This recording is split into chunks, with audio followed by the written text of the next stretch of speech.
Yo. No reverb. Dude. I straight up, like, I just messed with this, like, 30 minutes before. And I was like, dude, okay, I need to do this and that. This might work. The reverb might work. Obviously not. Obviously, I don't know what I'm doing. Not a sound engineer.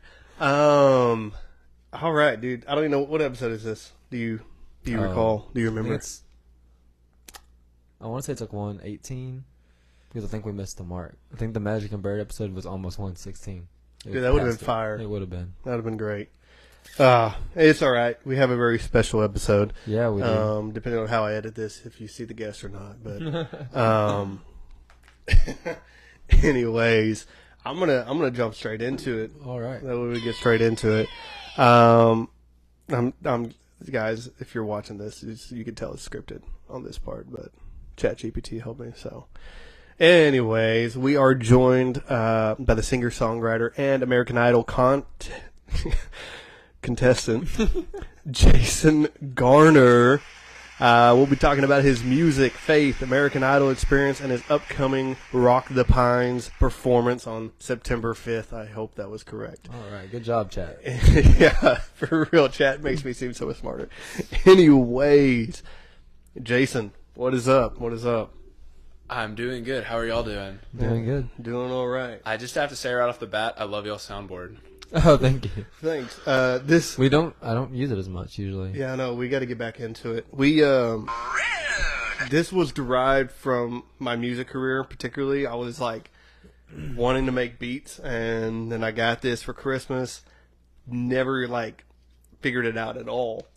And then later on, we decided to start a podcast like years later, because this was like in high school maybe. And we were like, dude, we need a soundboard. I was like, man, maybe I can crack this thing back open and maybe see if I can program something and make it work. Somehow it did. It's very, very much never works right. But it is what it is, I guess. I don't know. We try to figure it out, dude. Yes, sir. It's always a work in progress, so. It was like, it had a lot of like our favorite stuff on it, and then we kind of just ended up putting stuff on it that we would say anyways. Yeah. I don't know. It's kind of weird. Well, it's also weird. Like, there's a lot of catchphrases and sound bites that are on there from like shows that we don't necessarily watch a whole lot anymore. I guess just growing up, like, maybe it's not super great to like really watch these shows anymore and stuff. Like, I feel like Workaholics, it was like, I don't know how often you watch it, but I don't. I try to rewatch a couple episodes. Like, I don't know. Heck nah. It's kind of weird. Heck nah. Yeah. But anyways, this is going to be interesting. I feel like just because, well, one, I think just your recent career stuff happening is very interesting. But so for those who don't know, I've known you for a long time, but I could not say that I probably know a single fact about you because where we played basketball, it was a homeschool organization, and you're quite a bit younger than me. I knew your sisters pretty well, but like at that age, I'm 18, and like you said, you're probably like 10 or something. I'm sure I had talked to you, said something here or there, but like I don't have a single memory. I just know, I know who that is and stuff. So it's going to be very interesting. I think it's very neat and cool that, paths can cross like this. Here's kind of another backstory, but this week, my paths are crossing again with you. And then there was somebody else who's, I think, the same age as you. Do you know the Snyders? Yes. Bear and yes. Archer. Yes. So known them for a long time. Archer is about to go to college as well. And he left chess as well, and I knew him. I'm assuming he's the same age as you, actually. Yeah. But I haven't seen him in years. But because he played basketball, he knows someone from the Alba Golden School over here, and we do a lot of open gyms. So he showed up. So I re-met him the other day on Tuesday. So it was kind of cool, kind of neat to run back into the younger generation from way back when.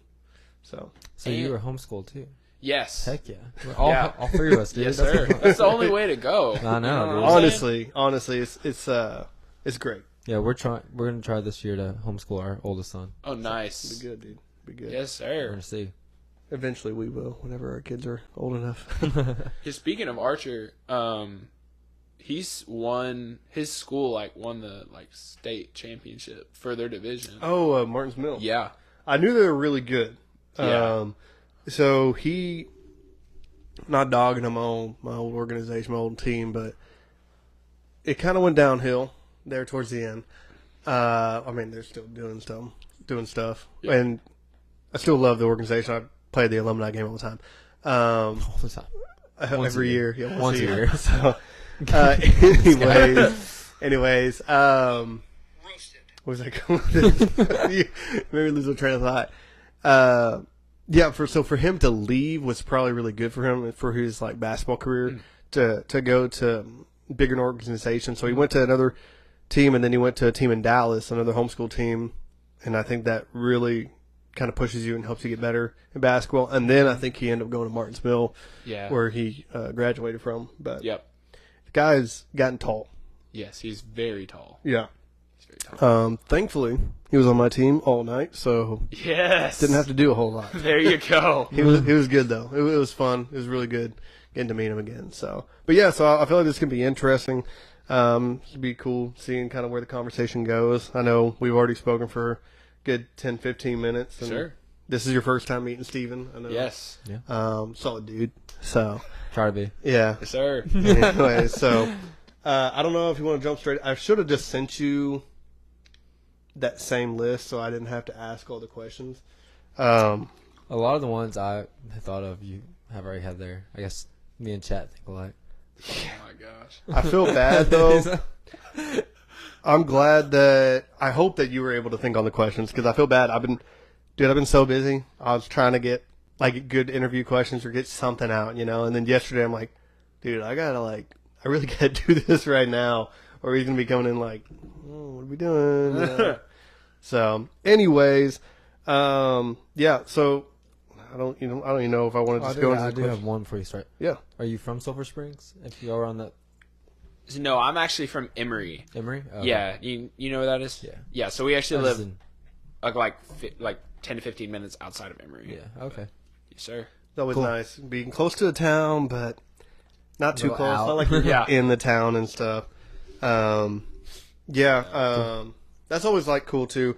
Like most of the people that I know from chess, there's very few that I think were actually from Silver Springs. So they're normally the surrounding areas or whatnot. Yeah. And then there'd be people like the McKims who lived in Pecan Cap, which is from here an hour and 5 minutes. It's pretty far. I've never even heard of. Did you say pecan cap? That's Pecan Gap. Gap. That's what I I thought heard you too, were is talking pecan about cap. a pecan that was a hat. I thought you were talking about a pecan cap. Pecan Like, Cap. okay. No, Pecan Gap. It's in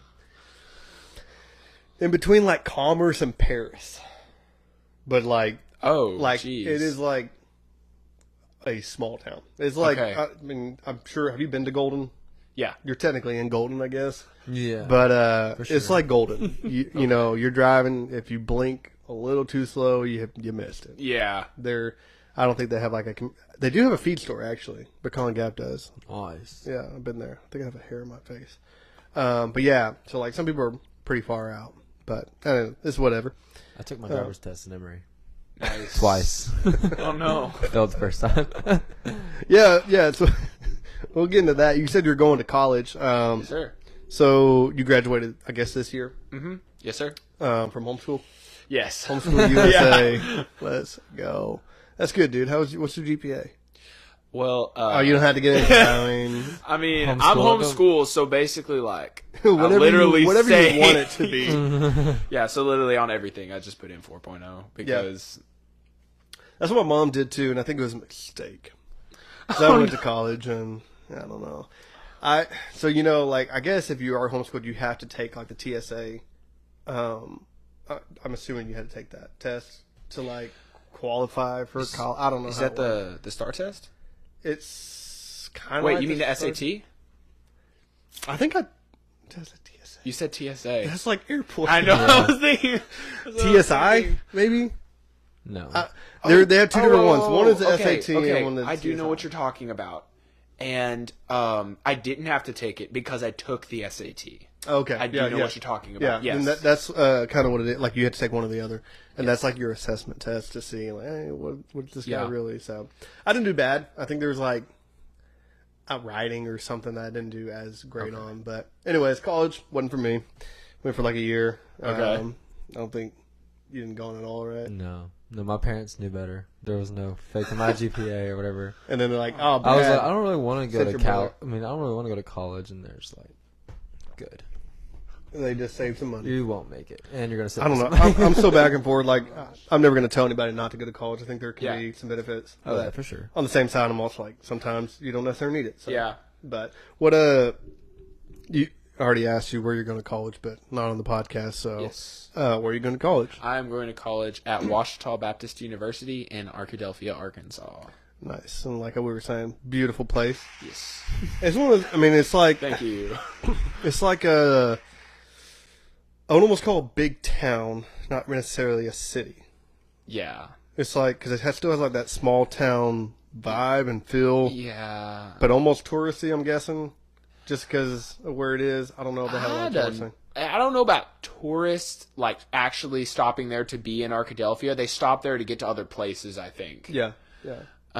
The good thing about it is it's not that far from here. I mean, like, it's not like I'm up there in 30 minutes, but it's only like, it's a little over 3.5 hours. Yeah, it really is a perfect distance.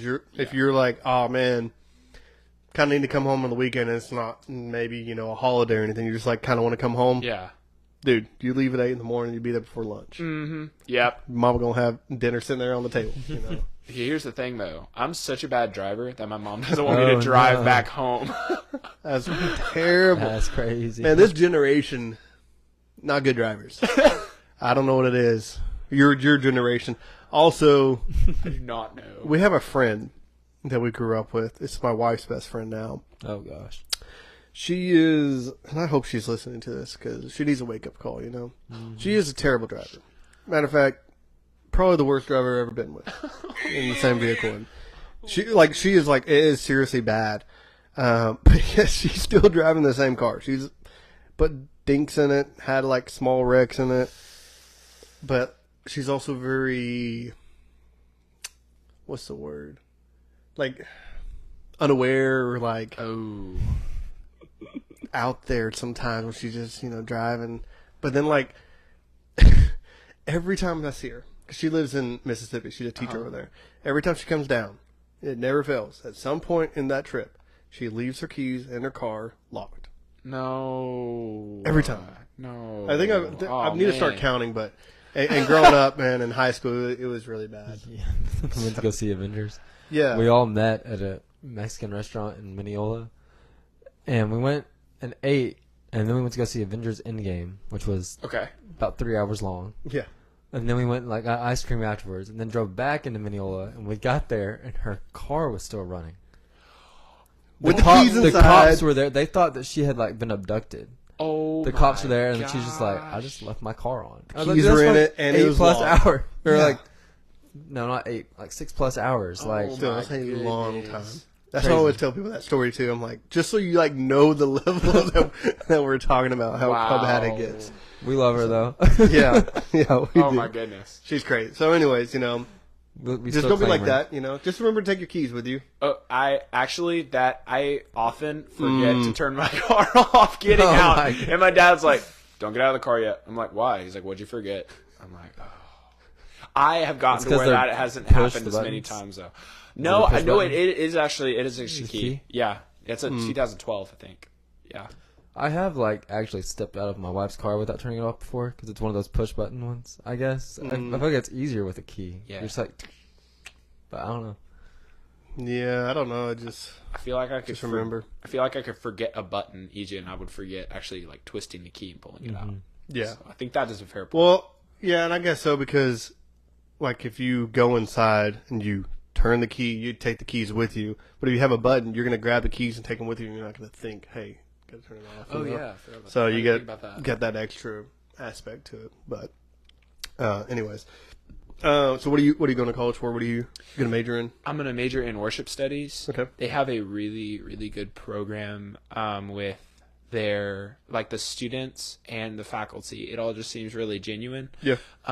Like that's the main thing yeah, too. honestly seeking the Lord, and like I'm going to be encouraged and pushed by the people there, the faculty and the students. Yeah. And I felt it more there than any other school that I visited. That's good. So I'm really excited. It's kind of sad, but kind of the truth is, you like going to a Christian college sometimes can be kind of difficult because sometimes it's not personal and they're kind of just doing it just to do it and not really make sure like the Spirit's really leading in whatever it is. So my sister, she went to ETBU for I think similar to you, worship something.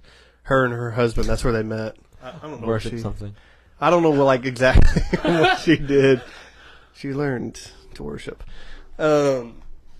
Anyways, so that's where she met her husband, and then now they serve at a church in Gilmer. Yeah. So leading worship and stuff. And that's where my mom and dad also met. So that's why it was high on the list for both me and my older sister, Jolie. When Jolie was looking for colleges, she didn't go to ETBU because they didn't have nursing. Oh yeah. And then I went there, and it just felt bigger. And so I was like, I think I would like to go. And it wasn't. I don't think it's actually that much bigger. It just felt bigger. Yeah. So, and they were just like, this feels like it's a little different than it used to be.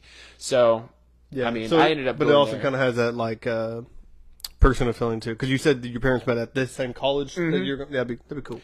They met at they met at ETBU. I'm going to Ouachita. Yeah. Okay. Yes. Interesting. Yeah. I didn't know that. So that's why that was one of the ones we looked at earlier. Yeah. Yes, sir. Cool. So going for worship, and you're a worship leader right now. I don't know. Yes, sir. You know the main guy. Or you're just kind of like one of the extras up there, because I know depending on the worship team, kind of some people have one person, two people, sometimes 5. So the worship team basically consists of my family and this one other guy right now. Actually, we're adding on another guy from our church. But the way I started leading worship, I told you, I go to Sweet Fellowship Church in Yanis, Texas. And why did I have to say Texas? Oh, my gosh. Some may not know that, we're in Texas. So. Well, because y'all got such a big reach. Like, you'll have so many people all over the country. That's right. Yeah. That's right. We appreciate that. Anyway, so I, basically started picking up the guitar in 2020. And because I was going to a community Bible study in Sulphur Springs. Y'all have probably heard of that. Okay. But anyway, and then during 2020, it got shut down and our lessons were over phone or over Zoom. And so my teacher... What happened in 2020? Oh, I can't remember. There is this thing... I'm joking. Anyway, yeah, so like I said, I started picking up the guitar, and then my teacher... She knew that, and so she asked me if I would start leading worship for our classes over Zoom. And so I started doing that, and my mom would would post my videos on Facebook, so my grandparents could see them. Nice. And my pastor, who wasn't preaching anywhere at the time, he saw it, and he was like, hey, we're starting to have these gatherings, and would you lead worship for us, you and your sister, because Josie sings too. And so we started doing that. Eventually, those gatherings became a church. I became Sweet Fellowship Church, which was planted in 2021. And, ever since then, me and Josie have been leading worship. And then eventually, my dad started playing too. He was running sound for a little bit, but then he started playing drums, and he plays guitar sometimes. Nice. And then JC, my littlest sister, she also plays drums some too. Dude, so... Well, side thing is, I totally forgot you had a younger sister. Oh, no. I was watching your interview or your audition, and I saw your sister, and then I saw your younger sister. I'm like, and then it hit me. I'm like, dude, I forgot you had a younger sister, because I always thought you were the youngest, but I don't know why. I totally forgot that. So, anyways.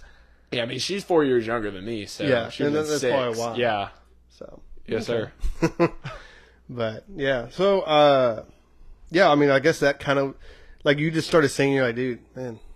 God's blessed me with a good voice. Maybe I should keep on singing. Or what was the start for you? What kind of got you into wanting to get to this? So in the Garner family, there's a lot of musicians, and every Garner kid, there comes a moment in their musical journey where you're told you're doing something.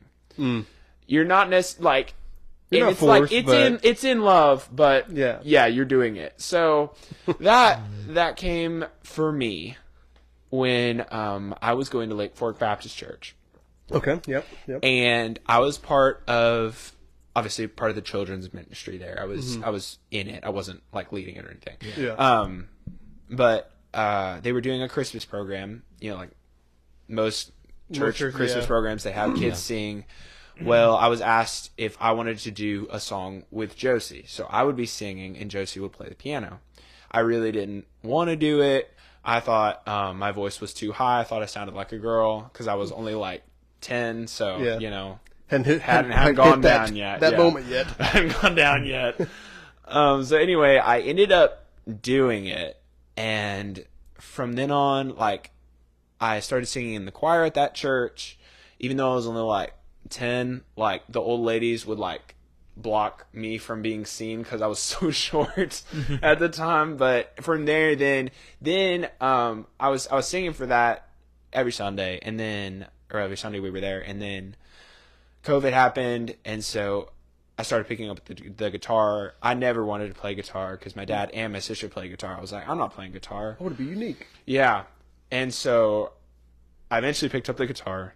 And so that's really where it started taking off because I was able to play the songs that I really loved. So nice. Well, that's good. Yeah, I don't know. Music's such a interesting thing. It's a unique language, and it's fun and it's difficult too, especially like if you're trying to get into it and learn it, and then just the whole media side of things, like trying to get your music out there and pushed out there and stuff. So it's really difficult. So, and I think, we'll get into the American Idol, but I think that probably is a good way to kind of get your foot in the door. People kind of know who you are and stuff like that. So, what's it called? I don't have Instagram, but sometimes I'll message you off of our Gonzalez and Galyean podcast one, but I watch some of your videos there too. And this kind of goes into your audition as well.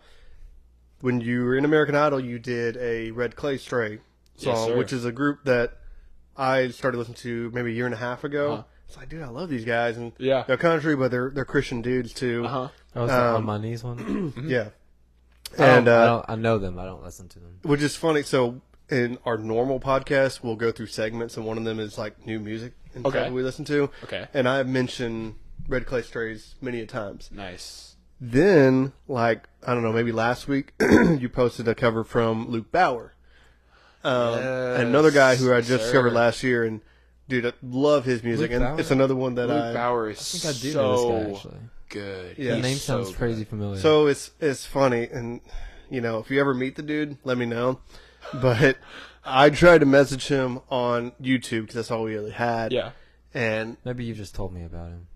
Yeah. I mentioned the podcast, but I want to get him on the podcast so bad. I'm like, because he's from Texas, the whole unknown. Okay. I don't know exactly where, but I was like, dude, that'd be cool. So there's two different people we tried to get on the podcast last year, and one of them almost kind of worked out, and then never heard again from it. And then the other one was him, but it's kind of hard to, get a guest messaging on a YouTube comment. It's like, it's not going to happen. Yeah. And then YouTube, cuts out whatever, like if you're trying to promote something. So kind of difficult. But yeah, dude, whenever you get famous and big time one day, you let them know that we need them on the podcast. Okay. So anyways, but I thought it was very interesting to see that though I haven't spoke to you in years, we slowly find very similar music that we both enjoy. That's very good.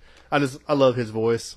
I'm kind of upset because he hadn't made a new album in a year. Oh my gosh, me too. Why doesn't he release music? That's the thing. All my artists, I always at some point get mad at them because they won't release music. Like Cody Carnes is one of my absolute favorite Christian artists, but he just refuses to release music, and it's so frustrating. Do you listen to him?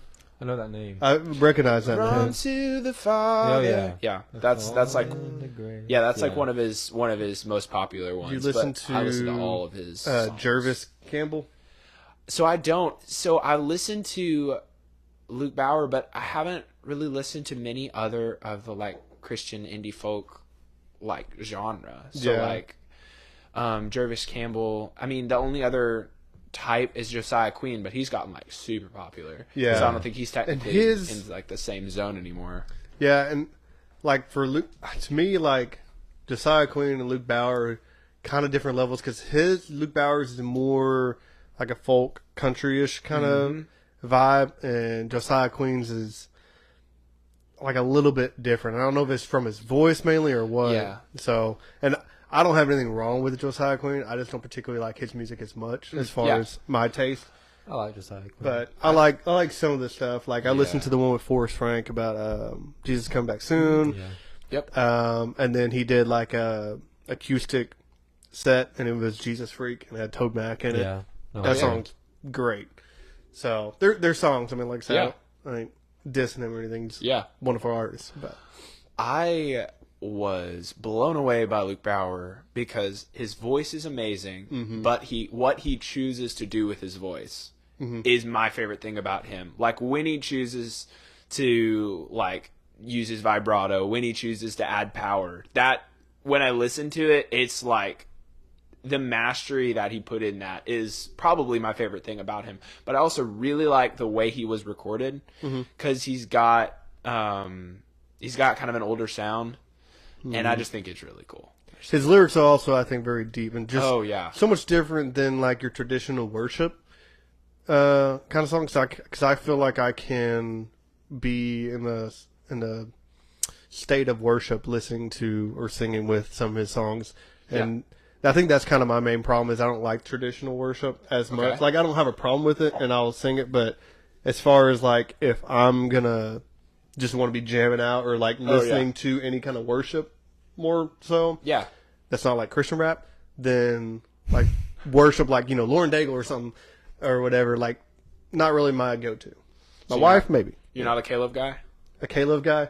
We're more of an 89.5 KBNE kind of family over here. KBNE, so there was a time when KBNE had like their sister station and it was like more acoustic.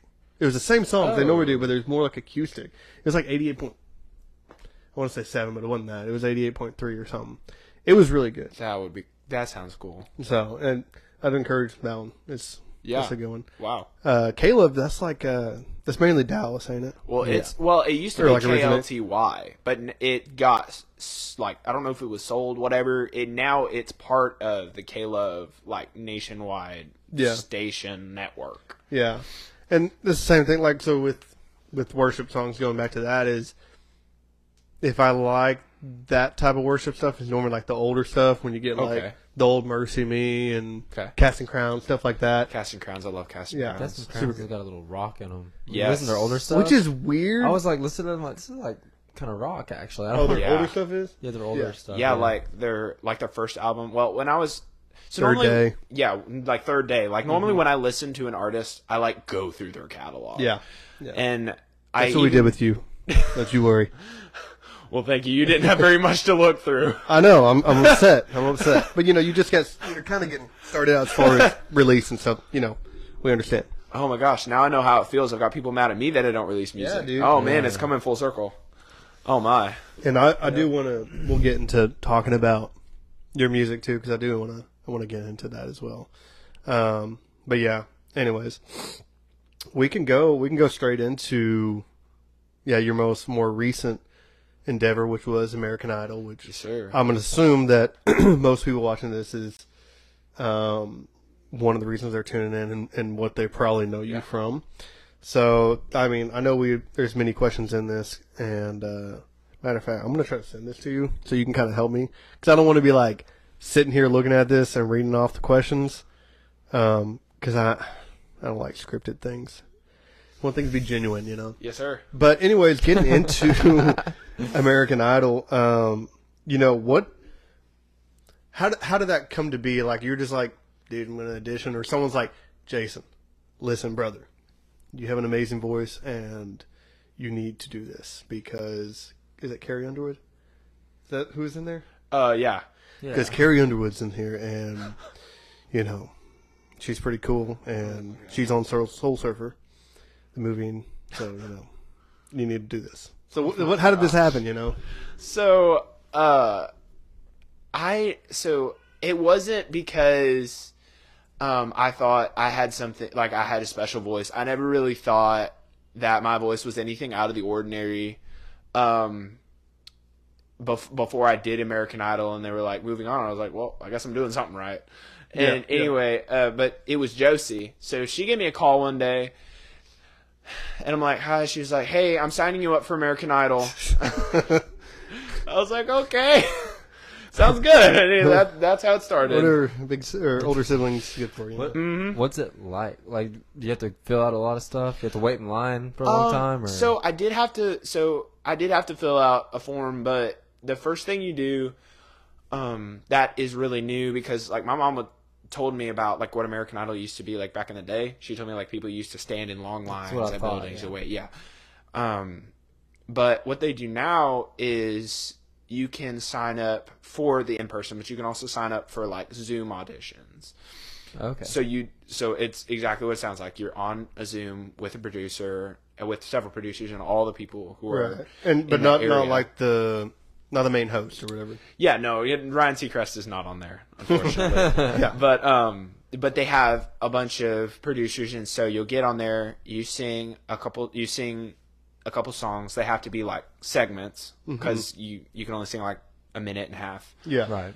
But then that's the first round, and you're in with a producer. And if they like what they hear, then they'll go, all right, we're going to send you to the winner's circle. And so you just wait a little bit longer. And then if you're in the winner's circle, there's like main producers that will hear you. So the producers that I was on for the winner's circle, I saw later when I was actually auditioning in person. And then if they like you there, then they're like, all right, we're going to audition you in front of the celebrity judges. And so that's how you get there. And then they're like, all right, when can you get there? What dates will work? You know, they were really flexible. They try to be as flexible with you as possible. That's good. And the whole thing about the American Idol, like people and staff and everything, is they were so nice.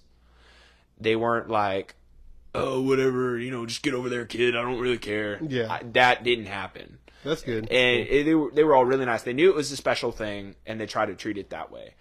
Yeah. And so, to try to circle back and answer your question, so like you get there, and there's all these other people that are getting ready to audition. So when it was in Nashville at Belmont University, and we were actually there. I think they had over 200 people that had made it to the in-person auditions. And they divide you up into several days. So you're just kind of sitting around.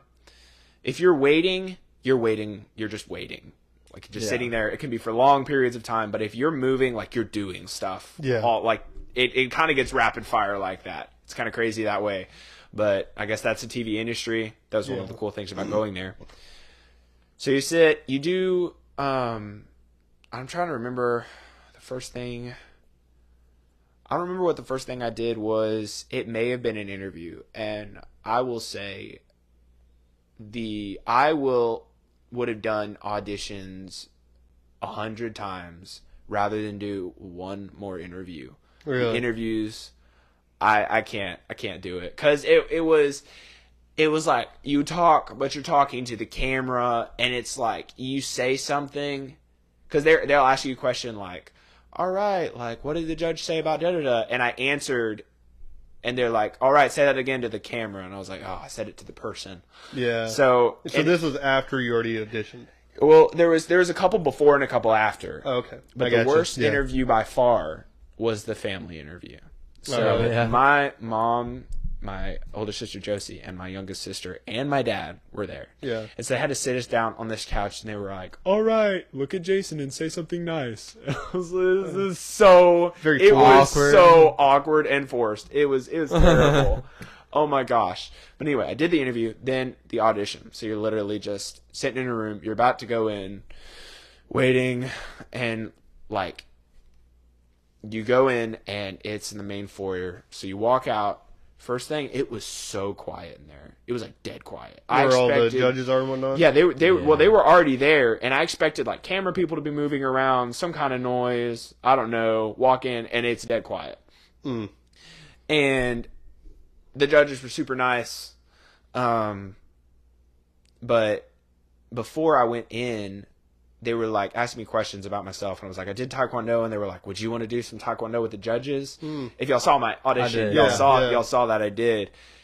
And so I actually did that first. They moved it to the end for TV's sake, but I did that. Interesting. I did that first, and I did it with more than just Luke. They cut off Miss Carrie and Mr. Lionel. Yeah, they cut off there. I'm sure they do that one for kind of like an icebreaker too. I'm sure to kind of ease your nerves a little bit, but yeah, it was fun. I really enjoyed that. Yeah.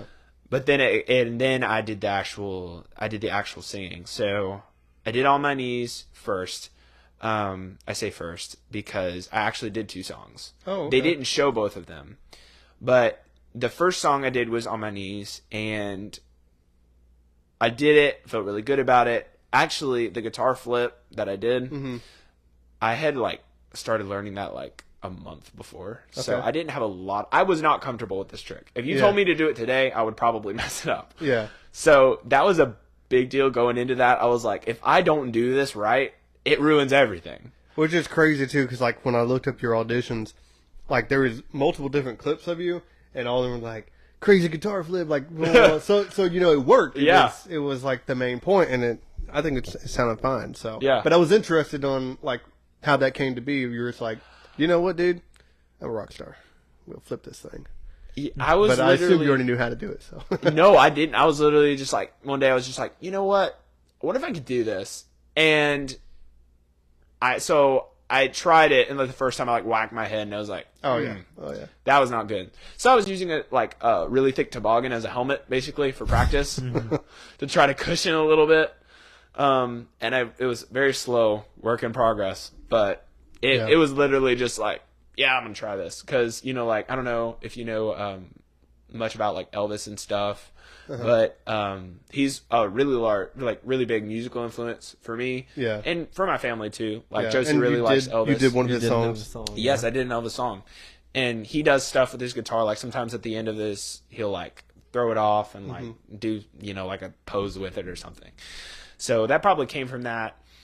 But yeah, that's kind of where the guitar flip came from. So anyway, I finished that song, and they were like, your performance was great. Wouldn't change a thing about it, but we're not really sure if you're there vocally yet, because it was a really loud song. I pushed it really hard. I put a lot of grit into my voice, and the song in that way didn't have a lot of dynamic. And so I prepared another song that was a lot softer. And so what happened was, Luke went first, and he was like, performance is really good. I'm not sure you have the voice. Lionel went next, and he was like, your performance was really good. Not sure if your voice is quite developed. So basically same thing. Miss Carrie went. She was like, do you have another song? Because before she said, I was like, oh my gosh, I'm done. Yeah. And I was like, if they would just let me sing another song, I have one that is soft. And she was like, do you have another song? I was like, yes. Not outside. I was more calm than that, but I was doing that on the inside. So I played Who I Was by Josiah Queen. Okay. I don't know if you've heard that song. It's the last track on the Prodigal song, and it's acoustic. It's completely acoustic. And it showed that as I was singing it, I looked up and I saw them. They were nodding their heads. I was like, yes. That's good too, because it's nice for them to know, hey, okay, he has range. He can be a little bit different with it. So that's good. Yeah, it's nice that they're not just like Simon Cowell and was buzzer as soon as they didn't like it or something. Yeah, they were very nice. Or Howard Stern, he was mean too.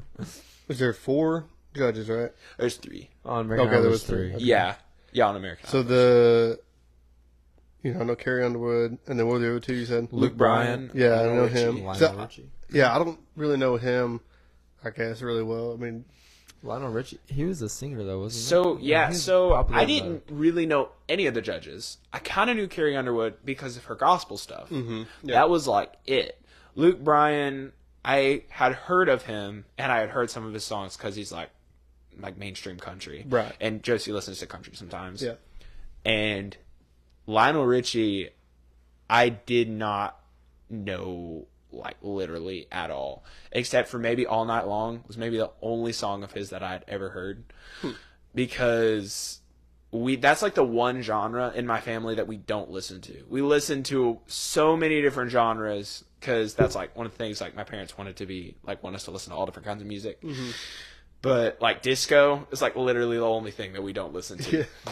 And so I don't really know him, but literally like 9 out of 10 times I tell someone they hear I was on American Idol, they're like, "You met Lionel Richie?" That's crazy. And I'm like, "Yeah, but because he's like actually had like a more full career. Like I guess Carrie Underwood and Luke Bryan are still kind of in their careers. Mm-hmm. Yeah, but his career is like he's had a long career for a long time. And I'm sure that's mainly he's on a purpose legend at this point. How the judges are set up to have someone like a legend like that. Yeah. So, but that's very interesting and a lot of good backstory there that makes things make, I guess, a little bit more sense too. Yeah. So it's very interesting. I've always been interested on like how, shows like that go and like the process of setup and all that.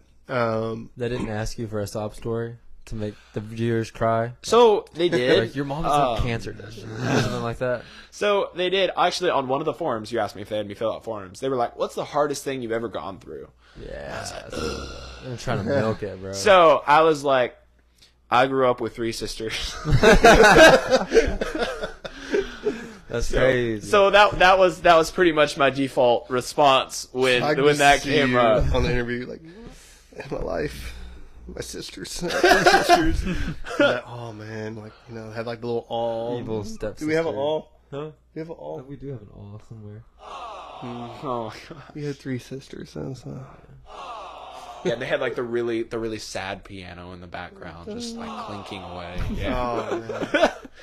Understandable, dude. I had 2 The sisters, world's so, smallest violin playing. Oh my gosh, yeah. But yeah, that was like some of it's like, man, this is a sad story, and then a lot of times I'm like, why? Like you. What are the odds of every single person here having like the worst story of all time? That's the thing is like, man, everybody's been through something. Yeah. Dad'd be like, dude, I had cancer, and just like really like try to draw it out, but I don't like to use it. I don't. Yeah. It seems stupid to use things as a crutch, especially like for me. I feel like it was a while ago now, so I'm like, dude, I had cancer, so now you got to make sure I make it to the top 10. Oh my god. It's to get people's votes, bro.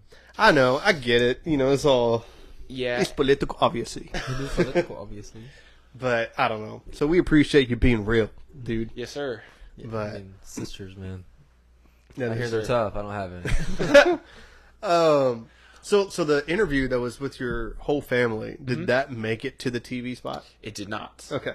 And there's a good reason for that. Okay. There's a good reason for that. Is there backstory that you want to go into, or are you just like, I'm sure we looked so goofy. Trying to make not it good television? No. Couldn't make a reality show. No, unless they were just going to be like, is this the biggest dork in the world? Unless they wanted to do that angle, then yeah. Hey, dude, whatever gets the views, Oh my gosh. Should homeschool be illegal? Oh my gosh, dude. And that's why when I realized that like the judges stopped picking who went out, and it was like America's vote, I was just kind of like, this really isn't as good because I don't even have to be better. I don't have to be better than whoever it is. I just have to be more liked than whoever it is. And I don't know. I'm assuming y'all know who won. Hannah Harper. I think I was talking to my sister last night about it, but I don't know if she said that or not. But because she was watching the season. So she's a country singer and she's very good. She's very talented. But for her audition, she sang an original song and it exploded. And so for the rest of the season, she was propelled literally by that song. Like, she did good. Yeah. She didn't do poorly, but she really didn't have to do much because, like, it was like a song about, like, being a parent and, like, trying to figure that out. She was trying to relate with people. Yeah. When you relate. And she did, and it blew up. And so she ended up winning. The second place guy, his name is Jordan. And he's a fantastic gospel singer. Jordan. And I think his name is Jordan McCullum. And he said Jordan. Oh man, I know that name. Well, I just think American Idol and Jordan. I think that sounds familiar. Yeah, well, Dang, he won second place. So I mean, yeah. Yeah. But I was like, he should have beat her. because he was better. Yeah. But in my opinion, he just wasn't more liked. So it's different. It's Darn different. Americans picking the wrong people, man. Oh my gosh. So how many songs did you end up singing total? If you're not counting, like, you sang 2 in the very beginning. So you made it past the first round, and I don't know how American Idol works as far as how it gets. You made it past the first 60, and you made it into the 30, right? Is that correct? So I started out in like 200 people. Okay. And that's where I got this. Oh yeah, we need to showcase this. Yes, this is the golden ticket. And if you're watching this, I will let you know. If you have a refrigerator magnet at your house, it feels exactly like this. I thought that was funny. But anyway, I don't know if we want to just put that back or. Ooh. It's the closest I ever get to Mr. RG television. American Idol. Oh my gosh. This guy. Anyway, so that was so like I said, 200. They let about 127, I think, got golden tickets. Okay. So the next cut, so I had sang 2 songs by then, 2 songs for my audition. Is right. same time. So And this is not what was in front of the judges. yes, that was in front of the judges. Okay, That okay. was On My Knees and Who I Was. Okay. And then from there was Hollywood Week. Okay. And Hollywood Week, there was, like I said, 127 people going into it. In 2 days, they cut 127 people down to 30. Golly. And actually, you only got to sing 1 song. The reason they divided it into 2 days wasn't 2 rounds. It was because there were so many people. Oh, okay. So, essentially, in 1 day, you went down. Yeah. You went down to 30. And so, I sang All My Hope by Crowder on It's a good song. for my. So it's kind of a bummer, second but I song. tried to watch that one, and it only had like a short clip for like a television spot Yep. or whatever on it. It's like 30 seconds. Mm-hmm. I was like, man, I wanted to listen to the rest. Yeah. 'Cause I love that song. I thought that was my favorite performance. Yeah.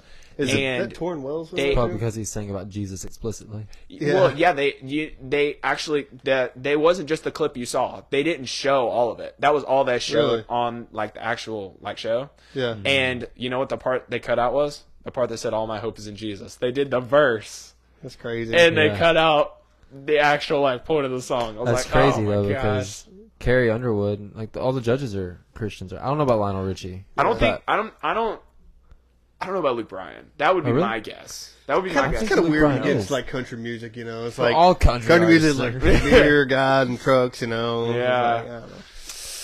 Yeah. But that's not much of a surprise to me that that would happen. Yeah. It just never fails, sadly.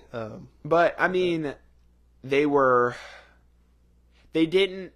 I wouldn't say they tried to stop me or discourage me That's from good doing too, Christian though. music. They just get to pick what shows. So We I mean, can edit it in post. yeah, at that point, yeah, they can edit it in post. So there you go. But that was my favorite performance. I thought it was a really special moment. It's a really good song choice. Well, thank you I very feel much. like so. Thank you very much. But as I was singing, like on stage, because it's on stage in like Belmont's like theater, so it's Was it in that theater? it's a I've been there. It's like a 3-tiered like room, and so it's like I'm looking out at the crowd, and then I'm looking out at the crowd. Oh yeah. I So was like, this place is huge. a little back. So I was in a music video there for NF. What? Yeah, I was like a backstage dude, but Oh, that's so cool. do you listen to NF? Have you ever? So I don't listen to a lot of rap. Really? Well, he's like, Yeah. I guess you can't really call him Christian rap anymore. He's not really not Christian rap, but golly, what was the song? It was in It was like the Pandemonium or something. Was it not? no.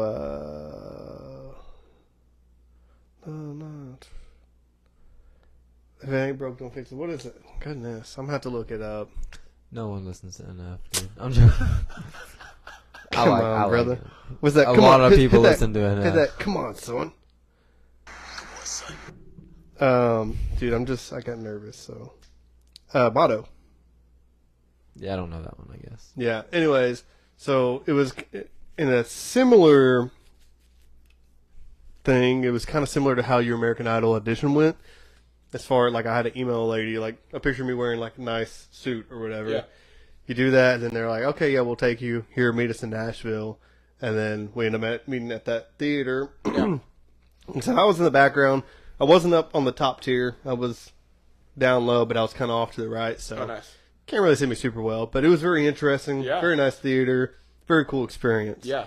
So yeah, I mean, I wasn't on stage, thankfully. So I'm sure that was nerve wracking. But and that's like another question I guess I have for you too is like, I know you're used to singing in front of people, but it's in a worship and in a church environment. Yeah. This is a lot different, and you know, the atmosphere is just a lot different, and then there's a lot more people. As far as nerves go, like doing your audition in front of just the three judges, and then doing that song in front of a couple thousand people. What's the difference for you as far as nerves and like? I don't know. How does that feel for you? So I was nervous in both. I don't know. Like for me, I get comfortable with the stage. Mm-hmm. So like at church, I'm completely fine. I've done it so many times. I get like if I play somewhere a couple of times, I just get used to it. Mm-hmm. But a new stage, a new place, that is nervous for me. Mm-hmm. And so the way I deal with nerves is just like is performing. Mm-hmm. I don't know what that says or anything, but if I feel nervous, the more fun I let myself have connecting with the audience, and the more like fun I try to encourage the people to have, mm-hmm. like that helps with nerves. And I'm sure that's true, like, because I've been to concerts, Christian rap concerts, where it just felt awkward because you just feel like nobody around you's really getting into it. So then you feel like you can't, and then you feel like the artist doesn't. So everybody feeds off each other.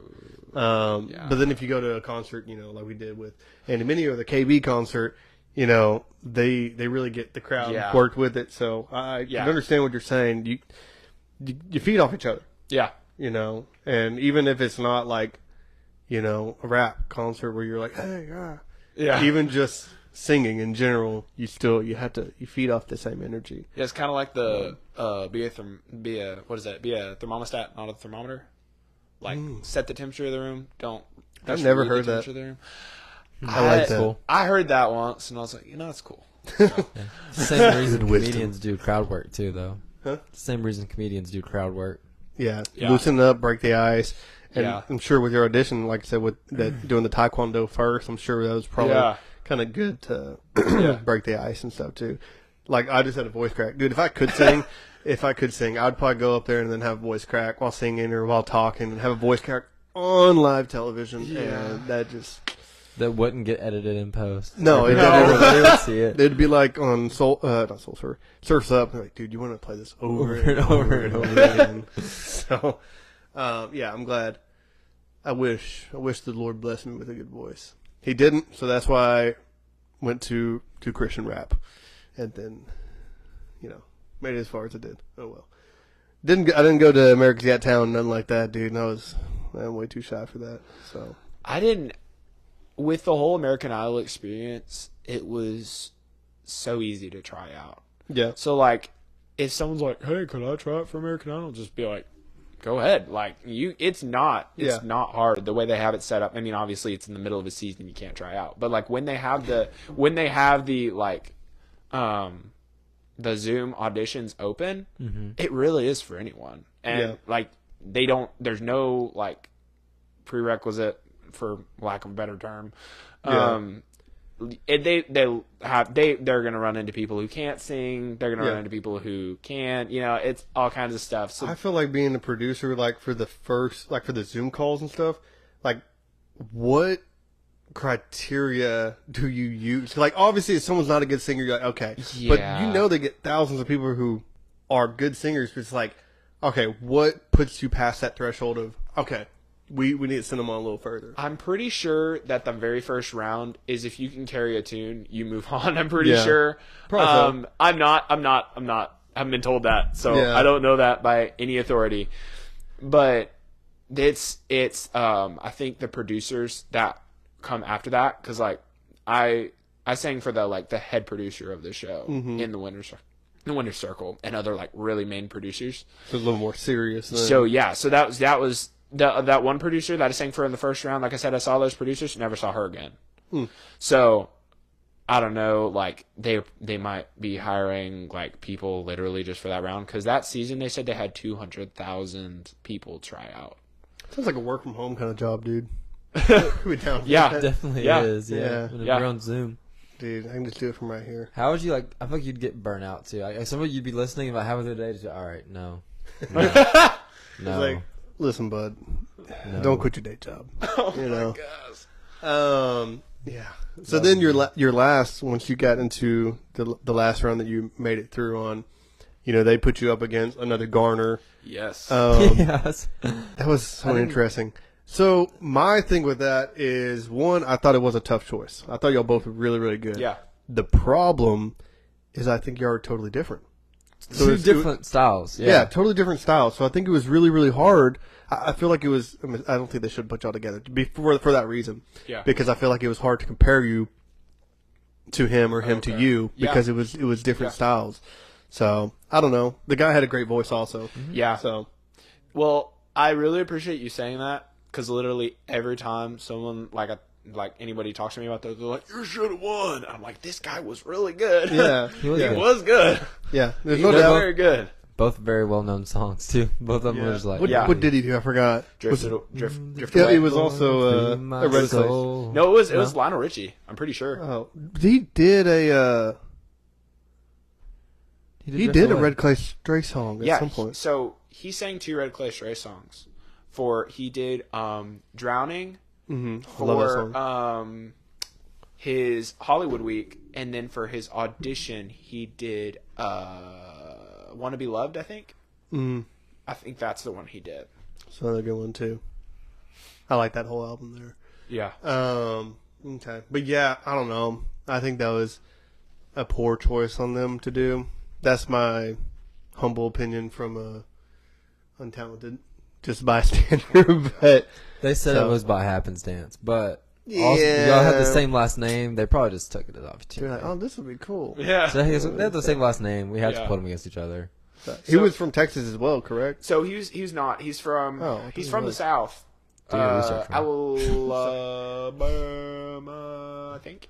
Oh no. Alabama? I don't know.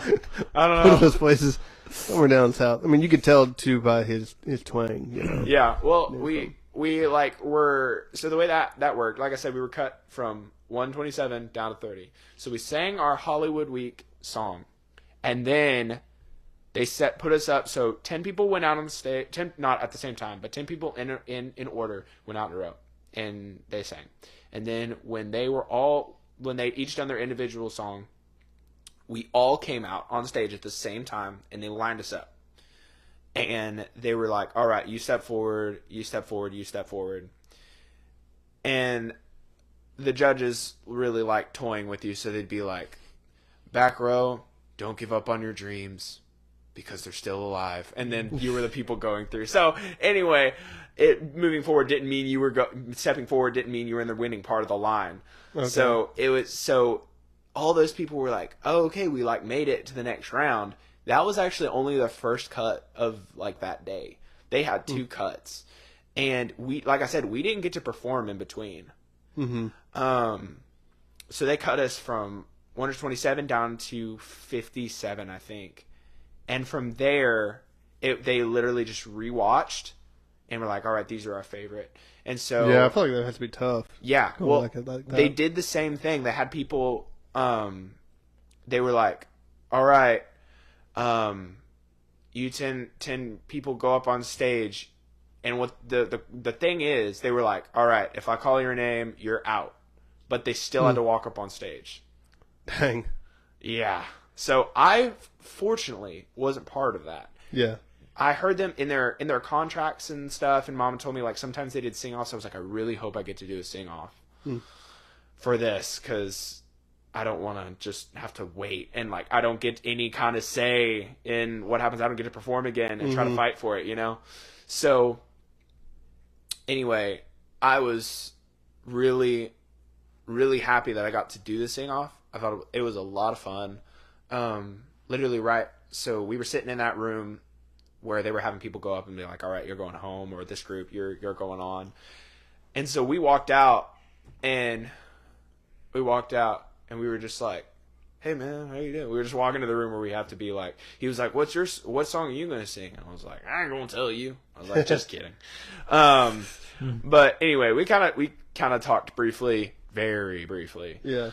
And then we rehearsed and then we were going on stage. That's and I thought this was the most unprofessional thing that happened while I was there was we both walked up on stage and they were like, all right, who's going first? I was like, what? And so we rock, paper, scissors, and I lost. So I went first. Anyway, I definitely would have. I was like going after someone else because I like to know what I have to do. Yeah, the kind of energy you need to match. Yeah, or whatever. Yeah, I do feel like that's can be difficult too. So, but that was kind of neat that you got to like have that backstage experience with that guy before. Yeah. Did you? I mean, was there like any particular memories with anybody else or anybody like anything that stood out to you in the whole experience throughout however long it took? I met a couple people that I kind of talked with a little bit. There's this one guy named Jackson Inman. He's a country singer, and he's got, I don't know if y'all know Ian Munsick. He's kind of like a more of a heady like type singing. But he's really good at it. He didn't make it. He didn't get a golden ticket. But I had like met with him like the first time. Like we were actually like when I first got there, we were all sitting in a hall waiting for like being registered or whatever. And we were talking, and we were getting to know each other. Like I played his guitar, and he played my guitar. And he was like, "Oh no, I don't like have deodorant on." Oh and man! I was like, "Wait, I actually have some in my bag." He was like, "What, really?" And so I knew this guy for like 3 hours, and we were already like sharing deodorant. So that was sharing body odor, dude. That was crazy. Anyway, that shows how quickly that guys can like connect with each other, you know. Well, yeah, that's true. I don't think I had used it at that point. Well, that's and good. I will say it went in the trash after that. That's also good. Deodorant is one of those things I don't like sharing. Yeah. Cameron one time, Hayes, yeah, he asked for my deodorant one time. I was like, I guess, dude. And then I think I had used it before, but I didn't use it again after. Yeah. I'm like, I don't know. I just touched my armpit, dude. I don't want to. Doing touch yours, like I don't really want to do that. But that was very nice of you, because you probably saved a dude, you know. Well, yeah. There is nothing worse than when you leave the house and you're like, You realize you didn't, either because you just remember, or you smelt yourself and you're like, I think and I'm about to go see a lot of people. Worse. Yeah. Yeah, for sure. I keep a stick of deodorant at work just So, in case. I have one in my work That's truck, smart. but you have to be so careful. You cannot have like the normal deodorant where it will melt and break everywhere. Yeah. You have to have like the sport one. There's like kind of a gel. Oh, yeah. So that's what I keep in my work truck. Okay. It doesn't last as long, but if I'm out in the sun and I'm sweating, I'm like, I need some. Yeah. Put that on. You're good to go for a little while. Yeah. So that's what I have in my truck, especially because it gets super hot in that truck. For you, I'm sure if you have it at work, you can probably put it somewhere. Yeah. Relatively climate controlled. Yeah, just leave it in the cabinet in the bathroom at work. I know this because when I was in high school, I had normal deodorant in my car and It melted. melted. I opened it up to put it on. You Everywhere. open your car and you're like, Car smelled great, but there was deodorant everywhere. Yeah. this is Fiji. Oh, Yeah, dude. man. Some dude showed up with no shirt on, just a towel. He's like, Old Spice. Here you go. Yeah. Just like Oh, my commercials. gosh. Better Yeah. than a Sasquatch, I guess. The Sasquatch, Dr. Squatch could show up I never used Dr. Squatch. because it's like $15 a bar. That's why. That's expensive. I don't use Old Spice anymore either, actually. I think they also cuss in their advertising, so I'm like, Dog stay Dr. away from Squatch. that. Yeah. Oh, Their for real? advertising would be a little whack sometimes. I use Dr. Squatch as soap. Oh, really? But their deodorant's like $15 a stick. Goodness. It's ridiculous. Probably like all natural or something. Yeah, I think so. it is. Like, that's like their big... The Dr. Yeah. Squatch, they have cool collabs though, like with movies and stuff. like SpongeBob or whatever. I had a SpongeBob bar. Yeah, I believe it. Did it look like, was it like yellow and look like a sponge? yeah. Interesting. And I had a Grogu one from the new Star Wars movie. Oh, nice. Yeah, I didn't get to watch the movie. Big movie fanatic. I want to here. though. I am too, but this guy's like, really, he knows his stuff. My uncle watched it, and he's a huge Star Wars fan. Basically, most sci-fi trilogies he's like really into. He's really into Loki. He likes Loki a lot. Oh, yeah. I saw your shirt. So It's a really good show. Yeah, Marvel's good, usually. Just depends on what. Sometimes it's like, The last few years have been an up and down ride, but hey, dude, next hopefully we're next week. Oh my Yeah. gosh, yes, sir. Yeah, I'm Let's excited go. for that. We're gonna go Let's watch go. it next weekend. yeah. It's kind of bad for us. Reminds me, I need to ask my mom to watch my kid. Ask my mom if you go watch a movie. No, I think we need to ask her parents as well. We You babysit? No, I'm joking. I don't know. They're both really I young. don't know. We used to like when a movie like Spider-Man coming out or Avengers or something, we'd like watch it Thursday night, the night of it coming out and stuff. Yeah. Now we all got kids and stuff. We're like, we'll watch it Saturday. Hopefully we can make Yeah. it by the first weekend. Yeah. I'm just hoping that I'll have time because my schedule's starting to get really busy, you know, with about to go to school and stuff. But I knew this movie was coming out, so me and JC like speed watched all the Spider-Man, Oh yeah. and so That's what that me and was my a lot wife of are fun. doing. Like we're all of them? all the movies. Like Yeah. Tobey Maguire, Andrew Tobey Garfield. Maguire, and Andrew Garfield. Mm. I gotta ask y'all Oh boy. which ones. You gotta ask, don't I you? gotta ask ready you. for this. There's only Yeah. one wrong answer who can be your favorite. Oh. There's only one wrong answer. I already know that I'm going to say the wrong I answer. am so confused right now. That's Tom Holland right there. I feel like you're going to say the wrong answer is Andrew Garfield How did you know? because I know most people. Golly. Here's the thing, and we can get into a light debate. Man, I Andrew love- Garfield was an amazing Spider-Man. He was a little too, yeah. He was This guy. He's I didn't an mean to. amazing spider. I didn't. Oh after, my gosh! I didn't even realize. get it. I didn't get my own joke. Whoa! How did you get that? That's so good. Smart That's guy. so smart. How did you pick that up? That I just. That's the name of the title of the movie. Anyways, he was a quote unquote amazing Spider-Man.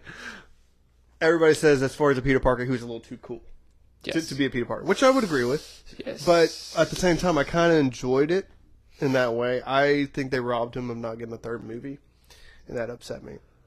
Tobey Maguire, there was a time about when Amazing Spider-Man came out that I really didn't like the Tobey Maguire movies because I was like, oh, the Amazing Spider-Man is so cool, so much better. Then I rewatched it. I'm like, dude, these are actually really solid movies. Yeah. He was just, There's just some little cheesy acting here and there. yeah, I think that's the main Okay. thing. But, dude, as far as filming goes, his swing, which I think they're gonna like really do justice to it on the new Spider-Man movie, but like in Spider-Man 2, like the way he swings through the city and stuff, so Unmatched. cool. Dude, unmatched, and with the When- music too. There's when he's on his way to the clock tower and Electro's going through all the buildings and Spider-Man's like having to keep up with him. It's like one of the best sequences in any I Spider-Man. was talking about Tobey Maguire's. Some Spider-Man. Maguire swinging? Dude, I thought some of those are so cool. Some of them. Yeah, yes, Amazing Andrew Spider-Man had some Garfield's are, like, next great level, ones though. too. They had some great ones too. No. Tom Holland, sadly, I nobody don't swing think they like have really done Andrew. justice to it yet. But I think they're like that's what they're one of the main things on this new one. Because they don't like to keep him in New York. They'd be sending that fool everywhere else. They do. Homecoming, he's in Washington. He's in freaking Mhm. Venice in the second one. That's true. Oh my god. The third But- one, he was trying to get Electro and like And the third one, he's like, swing through trees. swinging through trees trying to catch Yeah. Electro. So that's what we're doing right now too. But we're But- not watching all of them. We're just watching the Tom Holland ones. at Okay, the moment. gotcha. So we're on the last. one. Gotcha. Yeah. We're actually. So you were actually wrong though. So because Yeah. So who's your favorite then? I'm gonna guess. Tom Holland. Toby. I'm gonna guess. So, Tom Holland I like better as just a character. I really like the story of Tobey Maguire. Okay. I really like the Tobey Maguire story. I was reading this book. It's called Hollywood Heroes, and it's like how faith can like connects to Hollywood films. Mm-hmm. And it was one about Spider-Man, and it was like if you think about it, like Tobey Maguire Spider-Man like has done really bad stuff. like really, like he didn't kill the guy, but like basically did. But it's more of like redemption and like how the hero's like he's not normal, like he messes up too, and that was one of the things I liked about the Tobey Maguire a lot. I think one of the biggest things that makes Tom Holland so good is Ned. Yeah. I just like Ned. He is good. The guy in the chair. Yes, the guy in the chair. But I really do like the Tobey Maguire. No, Tom Holland comedy. I like the way they did the comedy in that movie. Yeah. A lot. I will say that his stunts are a little rough. Yeah, it just depends. Well, he does a lot of it as far as tricks and stuff. Yeah. Flips Yeah. and whatnot. The thing with Tom is he lives in the age of CGI, and like Yes. even though he's in a practical suit, I feel like they CGI over him a lot of the times, and it makes it look a little rough. It was just like in that time in which he was Spider-Man, But this new one, and also like from like Civil War, the CGI was like so bad. It was upsetting because you know that you've seen movies that were filmed way long ago that were so much better. Oh, okay. Well, in Civil War, it was fully CGI. Yeah, Because he was wearing a suit, and they just like straight up CGI'd over him the whole time, so that's why it looked whack. Yeah, But I think in Homecoming and the rest of it was like a little bit of both. you can tell as That so makes as I've been sense. watching movies, they slowly get better. And again, the newest one's gonna be like The best. really good. Because even like No Way Home, when it listen, it's not a spoiler by me saying this because it's been out for a long time. But when the other Spider-Man show up, when the other Spider-Man show up, like some of it's still like a little bit of CGI in there as far as like how they're swinging and stuff, and it's kind of upsetting. What's really more upsetting is like Sandman. They just like straight up copy and pasted a lot of the scenes from that original movie. They did that didn't with even notice. Sandman and the Lizard. But The They were Lizard both- was all like he was never even there for the whole film because this was filmed in 2020, was it not? I don't think Sandman wasn't there either. Right. Yeah, he Yeah. wasn't either. They both like just filmed like off a microphone like this, their audio at their Yeah. house. I didn't like that the actor for Sandman wasn't there because I think he's a really cool villain. He's a very good actor too. And he's a good actor. And I thought they casted him really well. And I was upset that he wasn't there. I was just like, what? It's Yeah. like a muddy Sandman mess the whole time. Yeah. I was That like, was weird. you let me down. You let me down. But anyways, that's not what we're here for. We're not here to discuss Spider-Man. Who So knows, we might be. yeah, so we'll get off the American Idol topic of things, I guess. But that's very interesting because I mean I never knew like the whole backstage experience and and all of that and everything that goes into play and how that was for you. But yeah, I mean I think you had a great performance. Well, thank you. You can only make it so far, either to the very end or in the middle. Yeah. We thought you did well. And like I said, that's my take on them putting you up with the other Garner. Wasn't like the same style. So. Yeah. But anyways, and then so on to your music though. I mean, so you released a little bit of stuff. I saw you had like a demo EP. What 2024 or when was that? Yes, 24. Okay. Yep. And then you like cleaned up one of the songs and released it as a single, not as a demo. Yes. That one was really good as well. So I went and listened to all of those. I'm assuming you write everything. I don't know if yes. so. You compose the music. Somewhat of a writer myself. Yeah. Again, I was a rapper, dude. So and I used to make my beats, and then I just started buying them because I've never I took guitar lessons for a short period of time in my life, and that was it. I wish I did piano because I think I would have enjoyed it more and would have helped me a lot with doing music. But so what is your process as far as, composing the music, writing the lyrics? What normally comes first? Or is it sometimes the music's first and you write something off that? Sometimes it's the lyrics and you're like, hey, I'm going to write the music with it. So, to go back to what you're saying about the piano real fast, because every musician, if you're a musician out there, you need to know this. Every single musician needs to know piano. Just letting you know. Even if it's just a little, every single musician needs to know piano. I'd agree. Anyway, to your question about my process, it's hard for me to separate lyrics and music.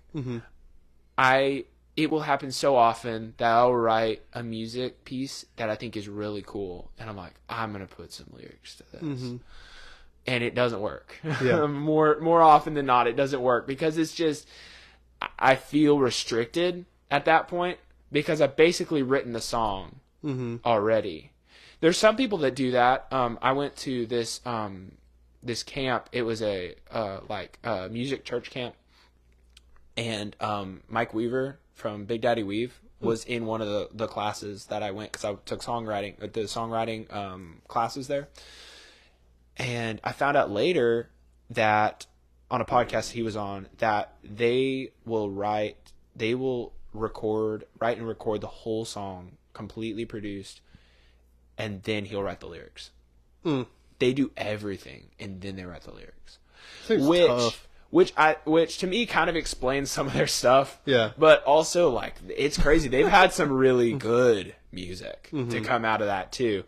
But for me, normally it's lyrics and music together.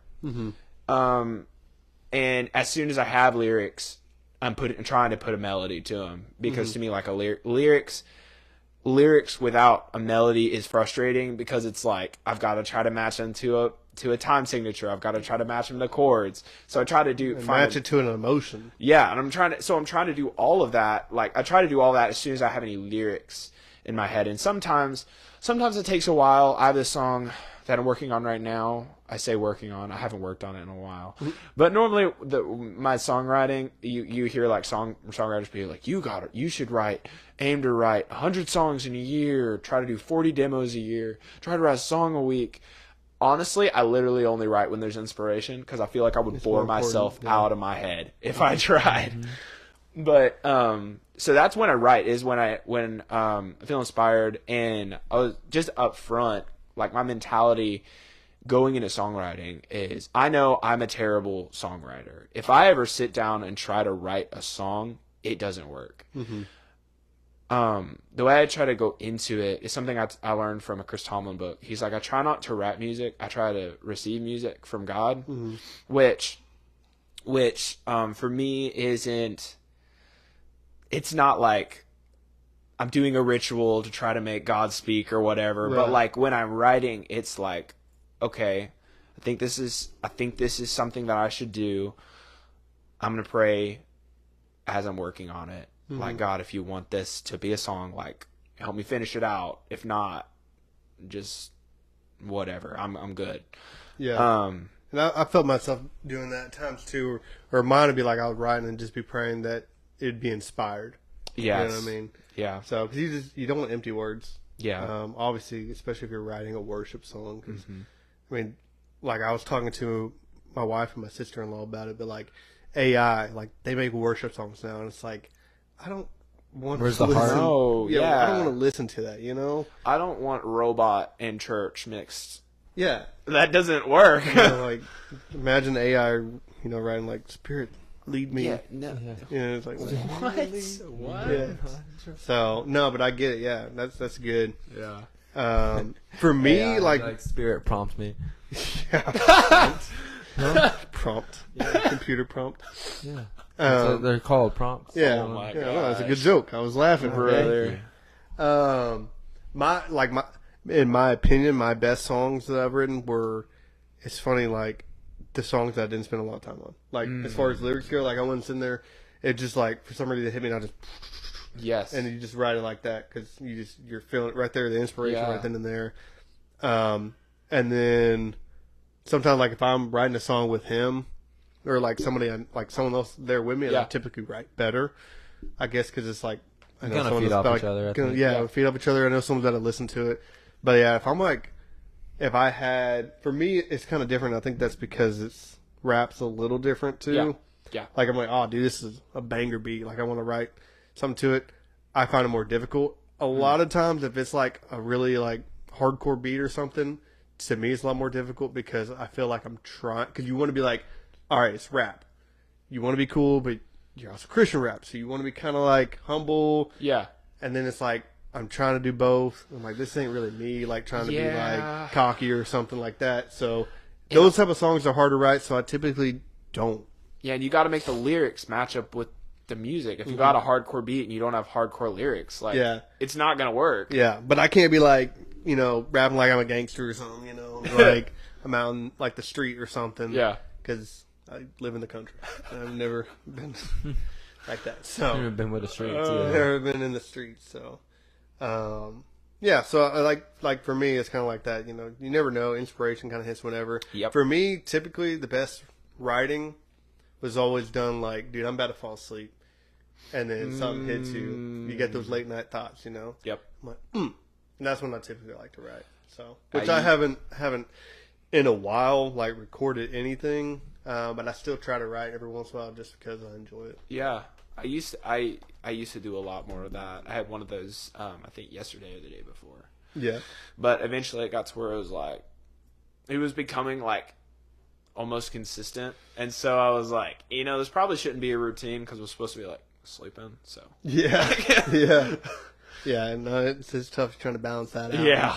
So, but that's cool. So yeah. So in that EP, you wrote all that stuff. There was one that I was listening to that I was like, man, I'm gonna tell him he needs to make this one like, Legit.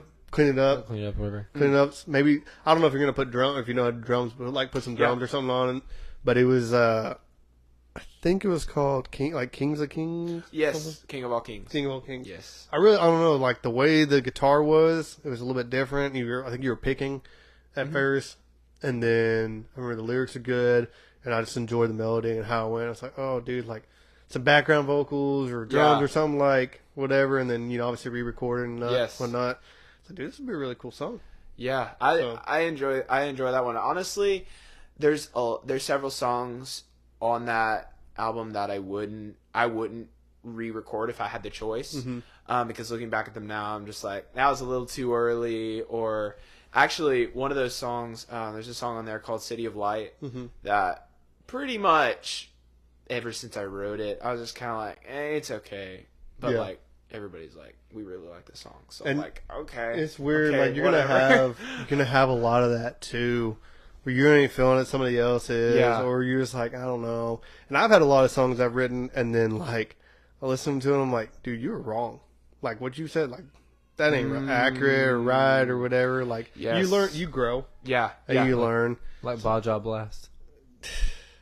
Dude, you need to listen to it. So, I did my own rapping career, but also we did like a YouTube channel making like videos and songs as well when we were younger. A lot of it's embarrassing, but I pretty much forced him to keep them online, which I think was great. But also because I liked rap so much, I kind of pushed a lot of music to our channel as well. Yeah. So we did some songs. One was McDonald's, pretty bad, but another was called Taco Bell, and it was funny. I wrote probably pretty little because, like I said, we riff off each other, so we kind of help write each other's verses. Yeah. But this particular line, I remember you wrote it, and I think that was the reason why I messed this up. But at this point, I don't know if I've ever even had Taco Bell. Like I've had it here and there, but we're about to write a song about Taco Bell. Okay. He wrote this one lyric about the Mountain Dew Baja Blast. Well, and you would think because I'm half Hispanic that I would know this. But Baja Blast is spelled B-A-J-A. If you're white, you're going to be like Baja Blast, right? Yes. Not Baja. Anyway, so me, 14-year-old, was rapping and that. And why didn't you correct me, or did you? And I was like, nah, dude. I don't know. I don't know what happened, but I said Baja Blast. Anyway, so it's stuck. Dude, Baja Blast. Yeah. Anyways, we'll show you later, dude. It was sometimes when you realize you're wrong, you have to rewrite it. It's not even as good. Yeah, that's happened to me a couple times. I'm like, I don't even like this as much. Yeah. So, but yeah, you'll grow, you learn. Yeah. And I don't know, which I didn't have like a lot of like theology or anything in any of my verses, but there were sometimes I said something that like it's like that's not really like super accurate. Yeah. So yeah, I had that on one of my songs. I had to I was like, that could be. I think that could be confusing. Yeah. Sometimes it's all about wording too, because you're like, you're not necessarily wrong, but do people understand like what you're saying, like how that goes about? Yeah, that's happened. That's happened to me a couple times. Yeah, I've had to, and again, it's like I don't like this as much now that I've had to fix it, but it happens. I think what I said, it was like, I'm not going to say this word for word, but basically it was like, saying that anger was sin in and of itself. I was like, anger isn't really sin because No. Jesus flipped some tables. You know what I mean? Yeah. But it depends on like how you use that anger, if it's righteous anger, and like how you went about it. So I don't know. I just remember, and it wasn't like I was trying to say like that either. I think it was me trying to fit all the words in that beat, and the way I went about it, it worked like that. I was like, You ran out of space? yeah, man, ran out of Yep. space. Couldn't rap super fast. So, but yeah, no, you learn, you grow. You So, got the lightning lips? dude. I do, but I can't. Them lightning lips. Dude, Oh my god. yeah. I can talk really fast. Okay. And that if I do, people are like, okay, like I get it, you're a rapper. They're Yeah. like, they understand that I was. My problem was I was never good at trying to figure out how to write those lyrics Oh. to make it where I can make it flow and stuff like that. So I had very few songs where I felt like I rap fast, but I know Yeah. I could probably rap faster Yeah. if I wanted. But I don't know. I enjoyed rap, but I could never say that I was like a true musician or that like I was the most talented person in the world. Yeah. I know. But, Sometimes people rap fast literally just for the sake of it, and they're not even saying anything. yeah. It's like I'm Right. ripping and ripping and tripping, and I'm Yeah. just like, what? And a lot of times too, it's like because I grew up thinking like, okay, you just say a bunch of random words or you just like make them rhyme and it goes right there. But like rap, it is an art too because Yeah. you have to if you stay on the same flow, then it can get repetitive and boring. Yes. And I didn't do like American Idol or anything, but they did. This guy. Huh? I didn't do American Idol or anything. God, I'm not that great, dude. But like I was like did like a Instagram live or whatever, and they Okay. critiqued me, and there was like some somewhat famous artists on there Yeah. critiquing, and there's one of the things that said on one of my songs like this is really good, but like all your verses like the same Yeah. kind of stanza that you're using or whatever, same Yeah. flow. So I took that and then tried to change it up, and then the last song I ever released, I feel like I hit like a lot of different flows. So I really enjoyed that song, although I kind of sang in the very beginning and. My astronaut. No, that one actually was it was the same flow, but I kind of switched it because I had autotune. But it was a Blacktop freestyle. Oh, okay.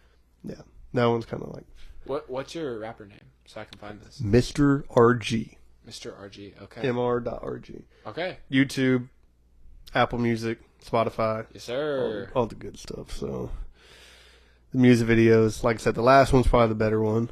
After that, Okay. I edited all my stuff. From Oh, I yeah. used to make the beats, like I said, but in I'd say the past, like last album or whatever I released was I had two different albums, but the last one was beats that I bought, and the last songs I used were beats that I bought. But other than that, I wrote the lyrics, recorded it. Yeah.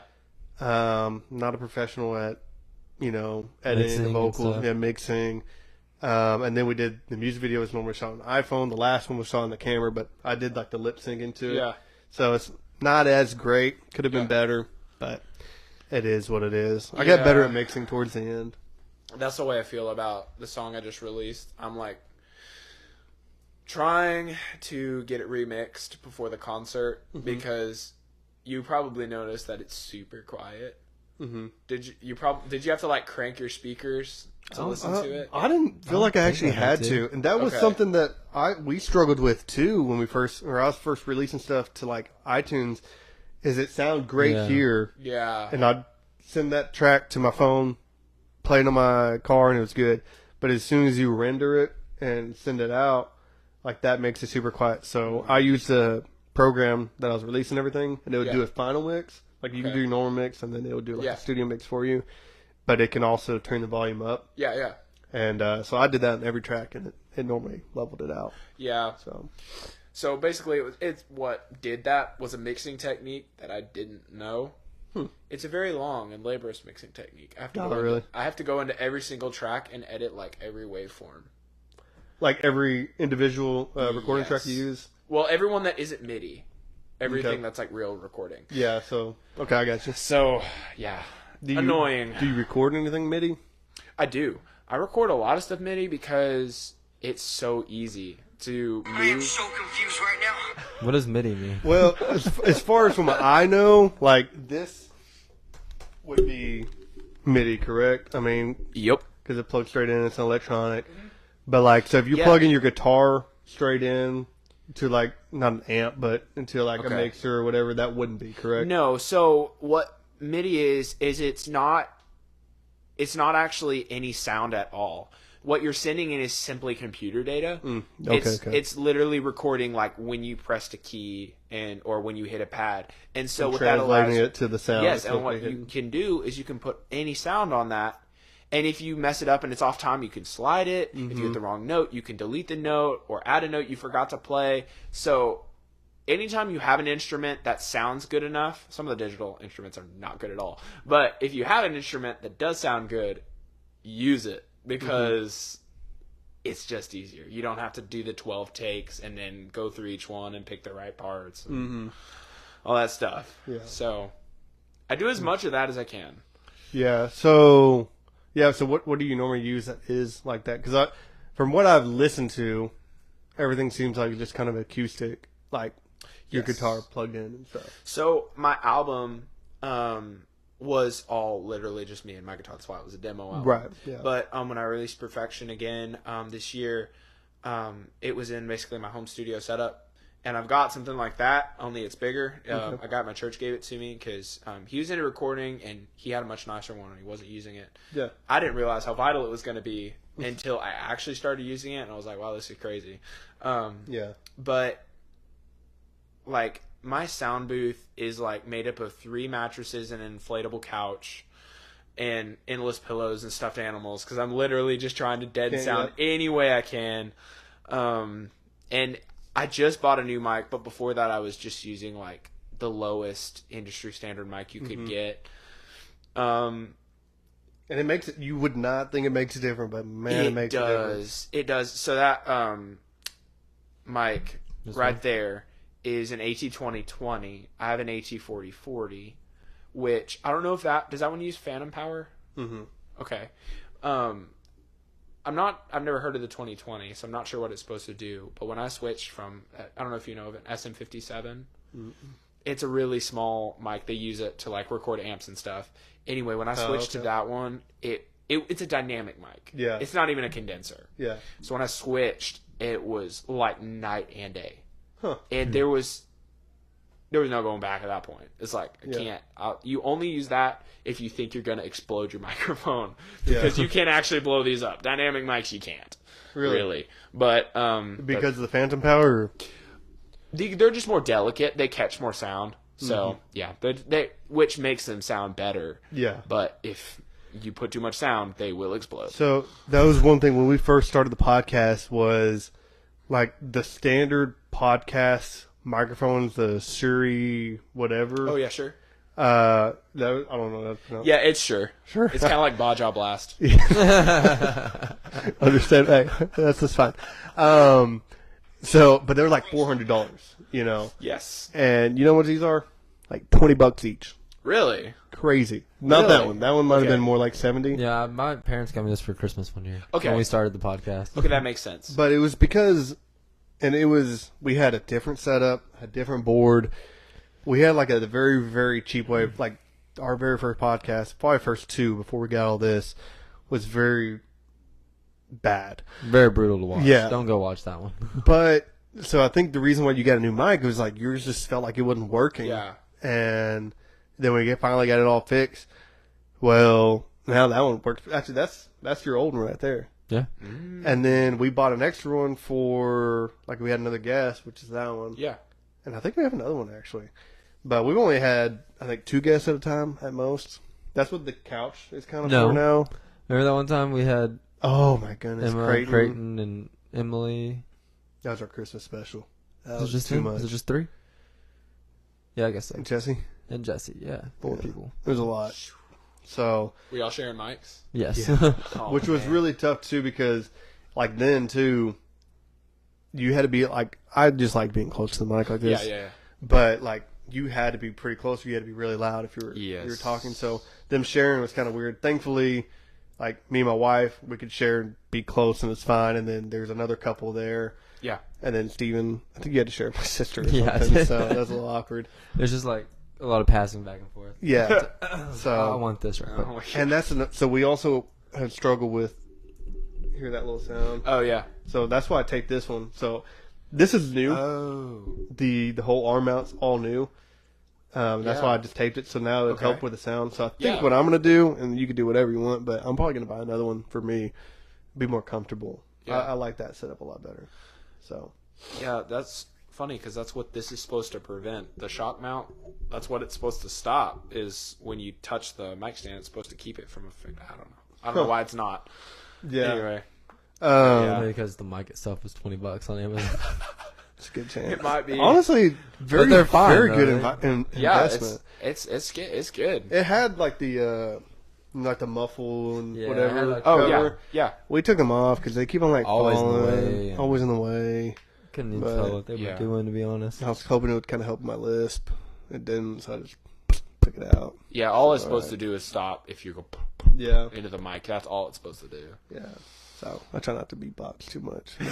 So, but He mentioned his concert, which yeah. So yeah, I Oh, yeah. wanted to. Because that's what we're already an hour and 35 into this. That's why we'll kind of segue and kind of end with. But Okay. yeah, it's a big Sounds deal. So September 5th, correct? Yes. yeah, we got tickets. Yeah, we do. Yeah. And so I got tickets before I found out you were even performing. Nice. Mainly because I was like, because I don't listen to a whole lot of those artists, a whole lot. But I was also a lot like, of, like- dude, like kind of like a big concert, Yeah. not far from here, take the whole fam and stuff. Yeah. Like, it'd be fun. So, but there are a lot of It's more smaller like artists Just that the listen thought to it. that, like, dude, Switchfoot is gonna be in Mineola, Texas. Like, what Yeah, the it's heck? kinda Yeah. Torn Wells, too. And Yeah, Torrin Wells. Torrin Wells, Colton Dixon, Switchfoot, Dude, Evan Kraft, Tarian. Terrian, Geo. Steven Stanley. Do y'all know Steven Yeah. Stanley? He's going to be there too. Oh, I think I just listened Sierra to one of his listens to him a little songs just recently. So the two guys are kind of rap, kind of pop. Is Geo and Bodie, which we had mentioned them in our podcast before. Tripley's rap. Oh yeah, and Trip Lee. I forgot he's gonna be there.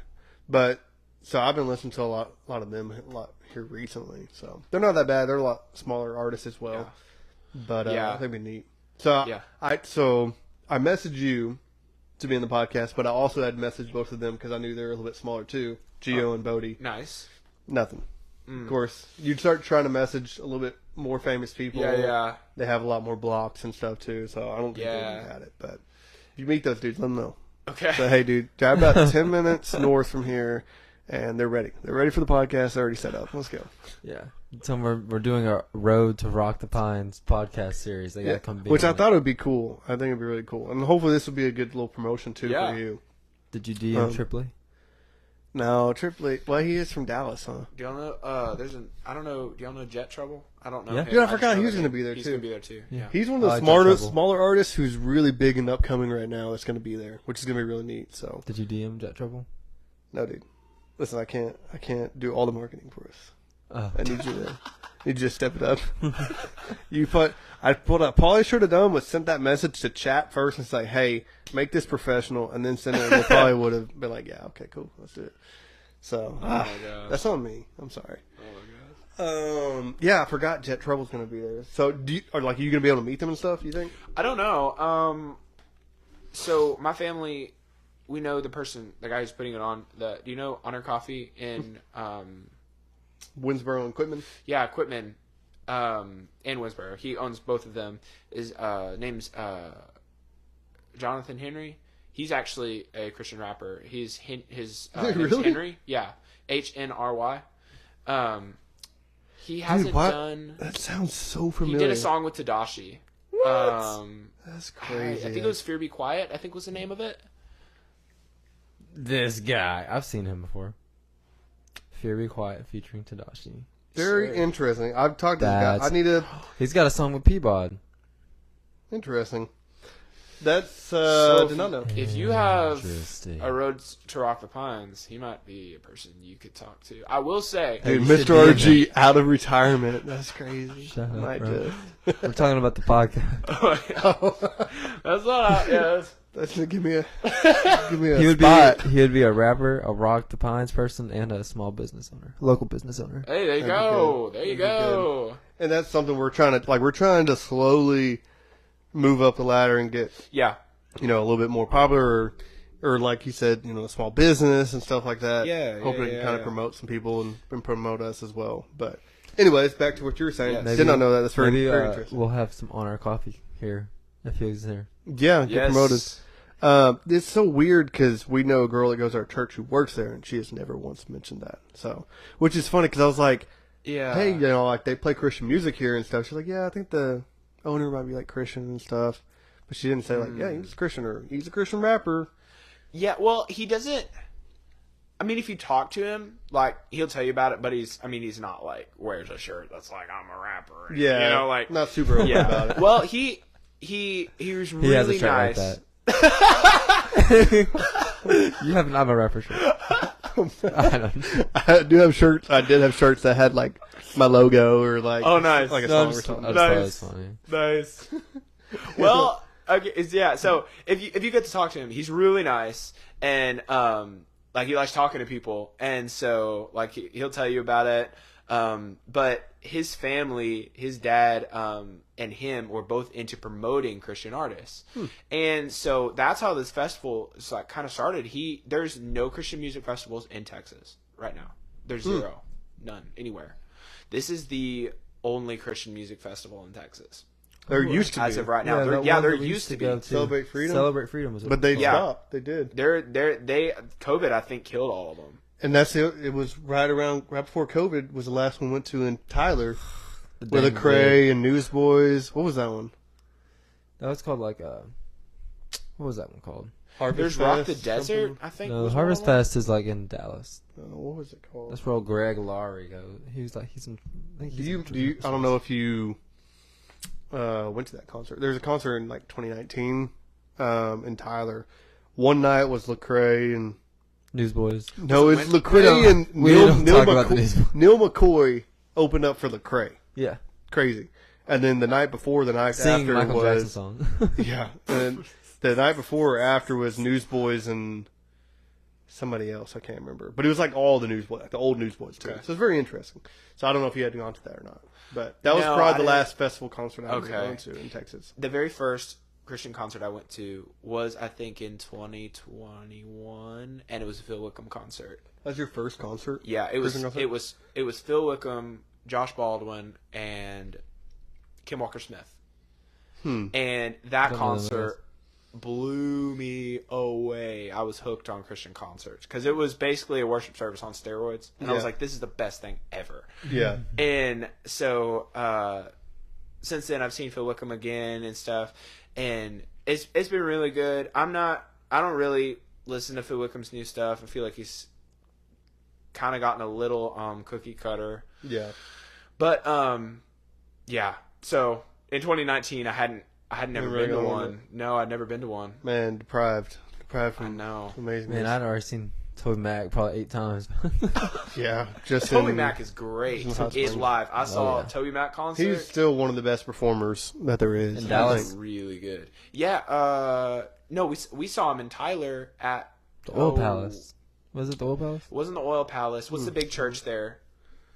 Green Acres? Green Acres? Green Acres. Yeah, we saw him at Green Toby Acres. Mac was at Green Acres? Yeah. So KBNE did a like benefit dinner concert. We have some people who are in our church that are like regular sponsors of KBNE, so they had extra tickets. And they're like, "Hey, do you want to come to this?" And like it was like funny at the oh wait, no, that was a different concert. I'm thinking of something else. Anyway, he was like doing this great performance and everything, and everyone was sitting down like after because they had just eaten because it was like a dinner, but it was so good. It Yeah. was so good. It's funny because like the performance didn't really match the. It's like didn't you were really match saying the vibe. earlier, yeah. And then the next year they had For King and Country, which also didn't match. Yeah, it didn't yeah. match the vibe. But we went to the actual concert. For King that Country puts time. on a good show too. And they were like, last night we did like a For King and Country like dinner, and it was like weird. I we went to did Green that Acres one too. time, but it was for a comedy show, a Christian comedian. Who was it? Michael Jr. I love Michael Jr. He's so good. So funny. Oh my gosh, he's It funny. was awkward because me and my wife were dating at this point, or he might have been engaged, and we went like as a little date, Yeah. and we like went on stage and like shook his hand and like said hey, whatever. yeah, we were engaged, and he's like, hey, yeah, he's like trying to be personal with it. Yeah. In a short conversation, he's like, what you gonna do? We're like, oh, we're about to get married, or we're dating or something. And he's like, what does that mean? And he like caught me off guard. It's like, and then we took a picture and I left. I messaged on Instagram like the very next day, like the long like paragraph and stuff. I don't think he saw it either, but Well, that sounds like him because I've listened to a couple podcasts with him on it, and he's got like a really like thoughtful, like serious type like mode, but he's also could just be hilarious. Mm-hmm. It's always good when someone's like keeps things personal with you, and I feel like when you get to a level where you're like a level of fame and like everybody's seeing you, recognizing you, especially in a Christian world or Christian standpoint, it can be difficult because you know that even the Christians are tired of everywhere they go, they're just going to get pictures with all the time. People like bombarding them and stuff. So like trying to keep that level of composure and just like being chill and keeping personal is hard. Speaking of, I will say, not the coolest thing actually wasn't singing the Crowder song. It was that Crowder did a shout out on social media for my song. Heck yeah, dude. He was like, whoa, Jayson, I saw your song. It was really good. And it turns out that guy, Henry, knows like his manager. Dang. Like he's like interconnected with all these music people, like Building 429. Yeah. He like they used like to be worked around. with dude. I think it was their manager or also lead singer. And so he was like, hey, I know this guy is gonna be on American Idol. Make sure like y'all are watching. So that was crazy. But it was so cool. That was the coolest thing. And then what happened afterward is we were like, hey, let's go see a Crowder concert, but get like meet and greet, so like I can actually like meet him. Yeah. And so we went puts on a there. good show. It was so good. It's awesome. That was like probably one of like if it wasn't the best concert I've ever been to, it was like up there. I've only been to one of his concerts, and it was like I was a kid, but I met him in person. Yes. Not at a concert. Really? At a very random place, but also not. So there was it was Winter Jam. It was a basketball tournament in Missouri, our national basketball tournament. Winter Jam was going on. Nice. I know you probably heard the story a million times, but we're eating at a restaurant, and I ran into Tadashi, the rapper, and KB, and somebody else was with him, but not as famous. And I was like, oh, dude, that's those guys. So I took a picture with them because they happened to be in town for the concert. That's crazy. And then, like, right after that, we go to Bass Pro Shop. I'm walking around a Bass Pro Shop. I've already spotted Tadashi earlier. And I'm, like, looking at, like, guns and bows and stuff in this one little section. And, like, it just seems so stereotypical to find David Crowder. But that's where he was at. He was literally, like, right there. I went down, talked to my sister. I'm like, I think that's David Crowder. We should go talk to him. And I finally worked up the nerve and like went up there and like asked him and stuff. So I think I got a picture with him as well. That's cool. But it was so cool. I was wearing an NF shirt too, and he's like, "Oh, Nathan, dude, I like Nathan. He's a cool guy and stuff." But I don't know. I always think like that's one of the greatest stories to see him there. Like like he probably lived there. So, but that's cool. Like to get a personal shout out from somebody like him. He's another dude that I feel like is super genuine. I've heard some podcasts of him. Something super random. I think you know this too, but they did Guardians of the Galaxy, the movie, the Christmas special. They're part of the film was at I guess Kevin Bacon's house, maybe. Yeah. And they filmed it at David Crowder's house. Yes. And like they didn't even know who he was. Like they just randomly went to Really? his house and I guess asked. I don't know how it all went to come to be, but it was super random. But Yeah. He got that Marvel money now. Yo, he's been in a couple things because of his house. His house is like kind of famous. yeah, it's such a weird thing, such a random thing. Like but his house has been used. Yeah. that's pretty cool though. Yeah. Anyways, back to your set. I mean, you doing a lot of songs. Are you doing your personal songs? Are you doing, kind of these covers and stuff? Or Okay, so I don't know if this is a spoiler or not, but it's okay.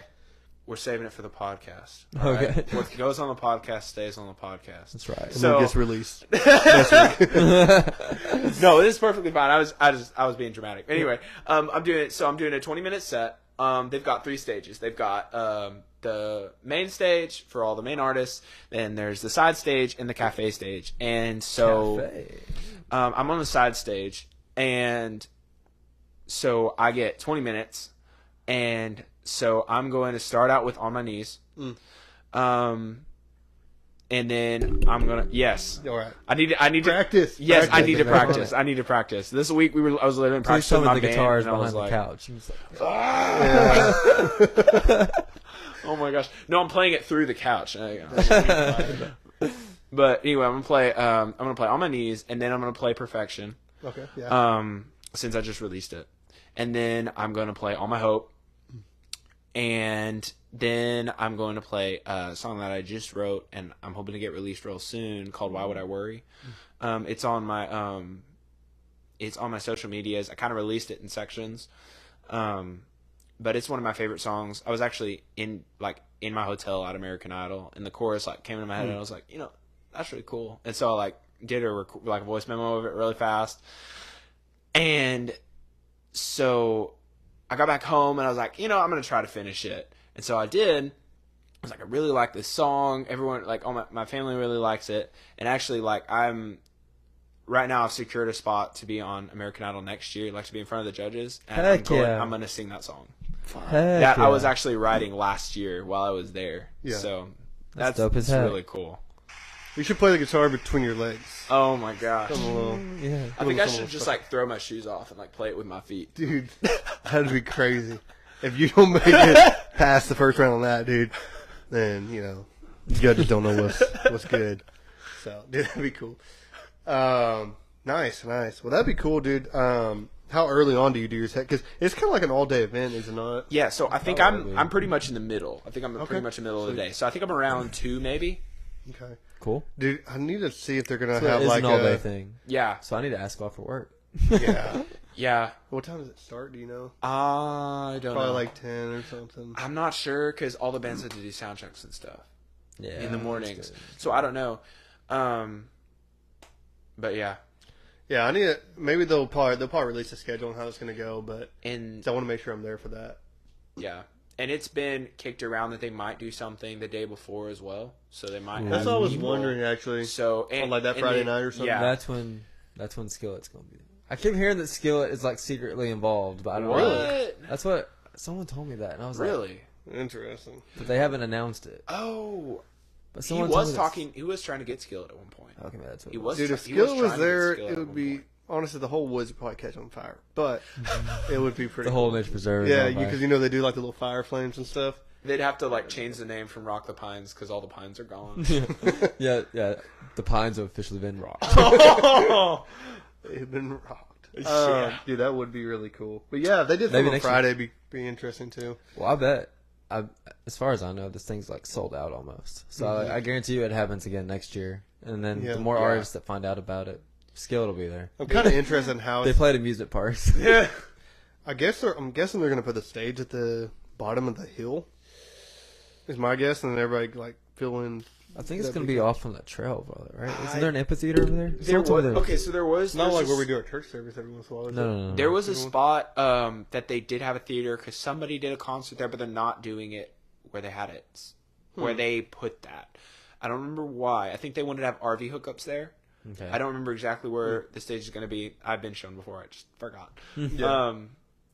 But yeah, a lot of the artists they were trying to get are on a European tour or something. So they were initially trying to get Phil Wickham, but he was already on tour. And then they tried to get Ann Wilson, and she was already taken. They tried to get Crowder, which would have been sick. Awesome. He was already taken. He would have done the podcast, dude. Yeah, I bet he would have. Honestly, he probably legit, would have. if he heard about it, he's one of the dudes that probably be like, yeah, sure, I do. Yeah. I'm sure with that. Yeah. I didn't realize how tall Crowder was. Yeah. He's super tall. Yeah. You wouldn't think All so. I know is that Marty from Social Club still owes me tickets. What? Remember? He DM'd me on YouTube. He was watching my YouTube stuff. Oh. Because remember, I was getting copyrighted because I was reacting to his music. And he's like, nah, dude. So he got my channel cleared to where I wasn't getting copyrighted. And then he said, the next time I'm in Dallas, I'll hook you up. But they ain't made music since. Yeah, I know. It's crazy. Now he just makes his own stuff. I feel like Crowder, though, dude, I'd be like, hey, dude, come be on our podcast. Also, we have a bunch of woods right next to us. We can go ride the side by side and go shoot hogs and stuff. He'd be like, Yeah, but you got a cup of coffee? Yeah. Yeah. Well, I'm there. actually, I got 5 bags on my counter. Some of the coffee fanatic. Got you set up. Yeah. I'm somewhat of a coffee drinker myself. Yeah. But anyway, so that'll be really interesting, man. I'm really excited for you and excited for this concert. And then I don't know, you got anything else lined up? I guess you just mentioned that you probably won't be on that next season. Mm-hmm. So yeah, He's but dropping a new song. Yeah. Hopefully can get that song. Right now it's just in the demo phase, so I've got to re-record most of my stuff. But I really like how it's sounding. But yeah, I'm gonna be turning my attention towards college. And so, whatever that allows me to do, because, obviously, like, the schooling is really important. So, like, it takes priorities. Yeah. Dude, yeah. They can always use some artists over there in Arkadelphia. There's always venues. Dude, that's what's cool, too, about your style, your vibe, and your genre is you can do it like, voice crack, you can do it like at a festival, like you're the Rock of the Pines, or, dude, you can go do a coffee house set if you want, just a little acoustic set. And I think it's just as important. So I have a question, then. Okay. What is my genre? Dude, Christian. Jesus. Yeah. I don't know. I don't know what I'd say. I would say I wouldn't Singer-songwriter Christian. Yeah. Because it's not like a traditional type of like Phil Wickham kind of worship. It's not contemporary. Yeah. Like mainstream contemporary. Yeah. So I don't know. I'm really bad with labeling genres though, as far as like how they fit. Because I always say I like Christian folk kind of music, which is what I would classify like Lou Bauer and stuff in. Yeah. But it's also like it's kind of like it's a different genre than that too. So yeah, it's kind of like indie folk because it's like not a lot of people are doing it. Like my sister listened to Neither Breed and she's like, yeah, they're rock, and I'm like, they're not, but they kind of are. So it's kind of weird. Yeah. That's like, somebody told me the other day that Imagine Dragons was folk. But and I was like, how? Imagine Dragons is like... It's like a weird pop. Yeah, like almost like a weird pop. So, like Imagine Dragons. Yeah, they're good. They're catchy. Yeah. So, I'm really bad at classifying that. Well, so what is your official genre? I mean, I know you're still up and coming. Yeah, I don't really think... I just wanted to hear what y'all said because I don't really like to try to fit to a genre because I like all different kinds of music. I try to like do all different kinds of music. Yeah, because I think it's fun. But I mean, but you're not going to go route a Christian disco, I'm probably not going to do Christian disco unless Lionel Richie wants to be featured on it. There's a need and a mission filled for Christian disco, my guy.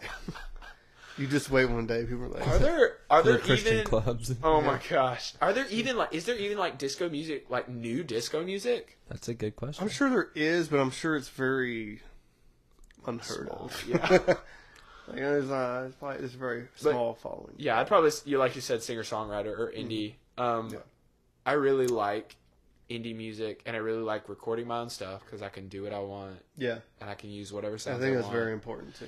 And because when I was for my demo, I recorded with a guy in Commerce. His name is Brad Davis. He runs Brick Rose Studios. Landon's dad. Landon.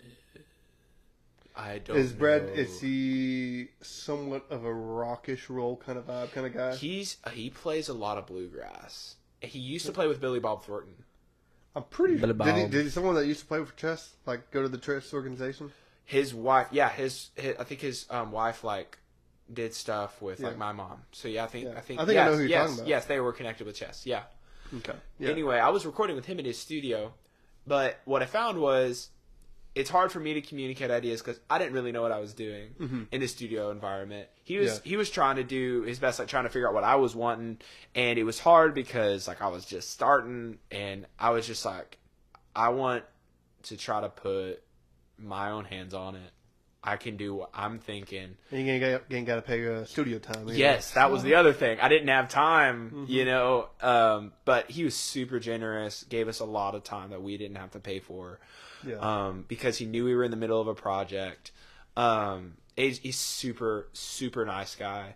I don't have anything against him or his studio or anything. It's just like I want to put my hands on the music. That's why I don't. I say I've never written with someone else. I wrote with someone else one other time. It was 2 other people, and we were at that camp I was telling you all about. And there was a songwriting class, and they were like, "Everybody get in groups of 3 and write a song." Interesting. I was like, oh no. And so it was these 2 girls, and one of them was like really shy, and I don't think either one of them played instruments. So like I was trying to come up with the guitar, and they were like, we were trying to do this, it didn't work out. But anyway, I like having creative control, I guess. Yeah, well, I think it's something that's growing a lot more in popularity too. Yeah. Indie, just being your own thing. Yeah, and I'm glad it has. Yeah. I think it creates more interesting music. Yeah, it gives also I think there's a lot of artists who are underground because they can't afford studio time or they can't afford or like don't have the connection. Because I mean, say you're living out here, you're not just in Austin where you're right beside a million studios. So yeah. So for that, I think it's kind of nice. Although it is really expensive getting into any kind of music when it comes to buying microphones, computers, software. Yeah. So yeah, there's a lot of up and downs into that. But yeah, so my studio is very basic. Very basic. I've been through probably like 3 or 4 different types of studios. So mix of any and everything.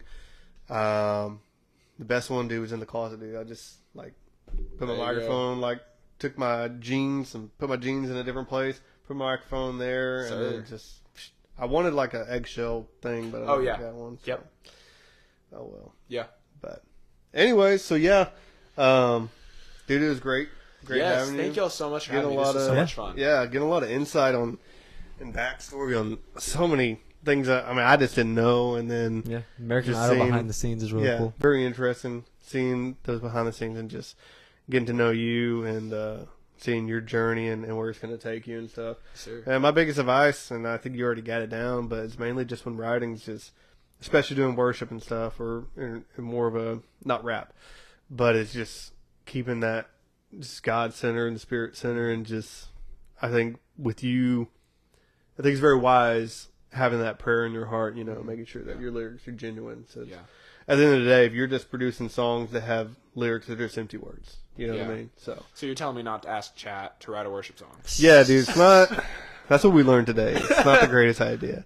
Yes, it will get it done, but there will be no guidance from the Father. Barely even used Chat for the question. We just kind of spitballed it.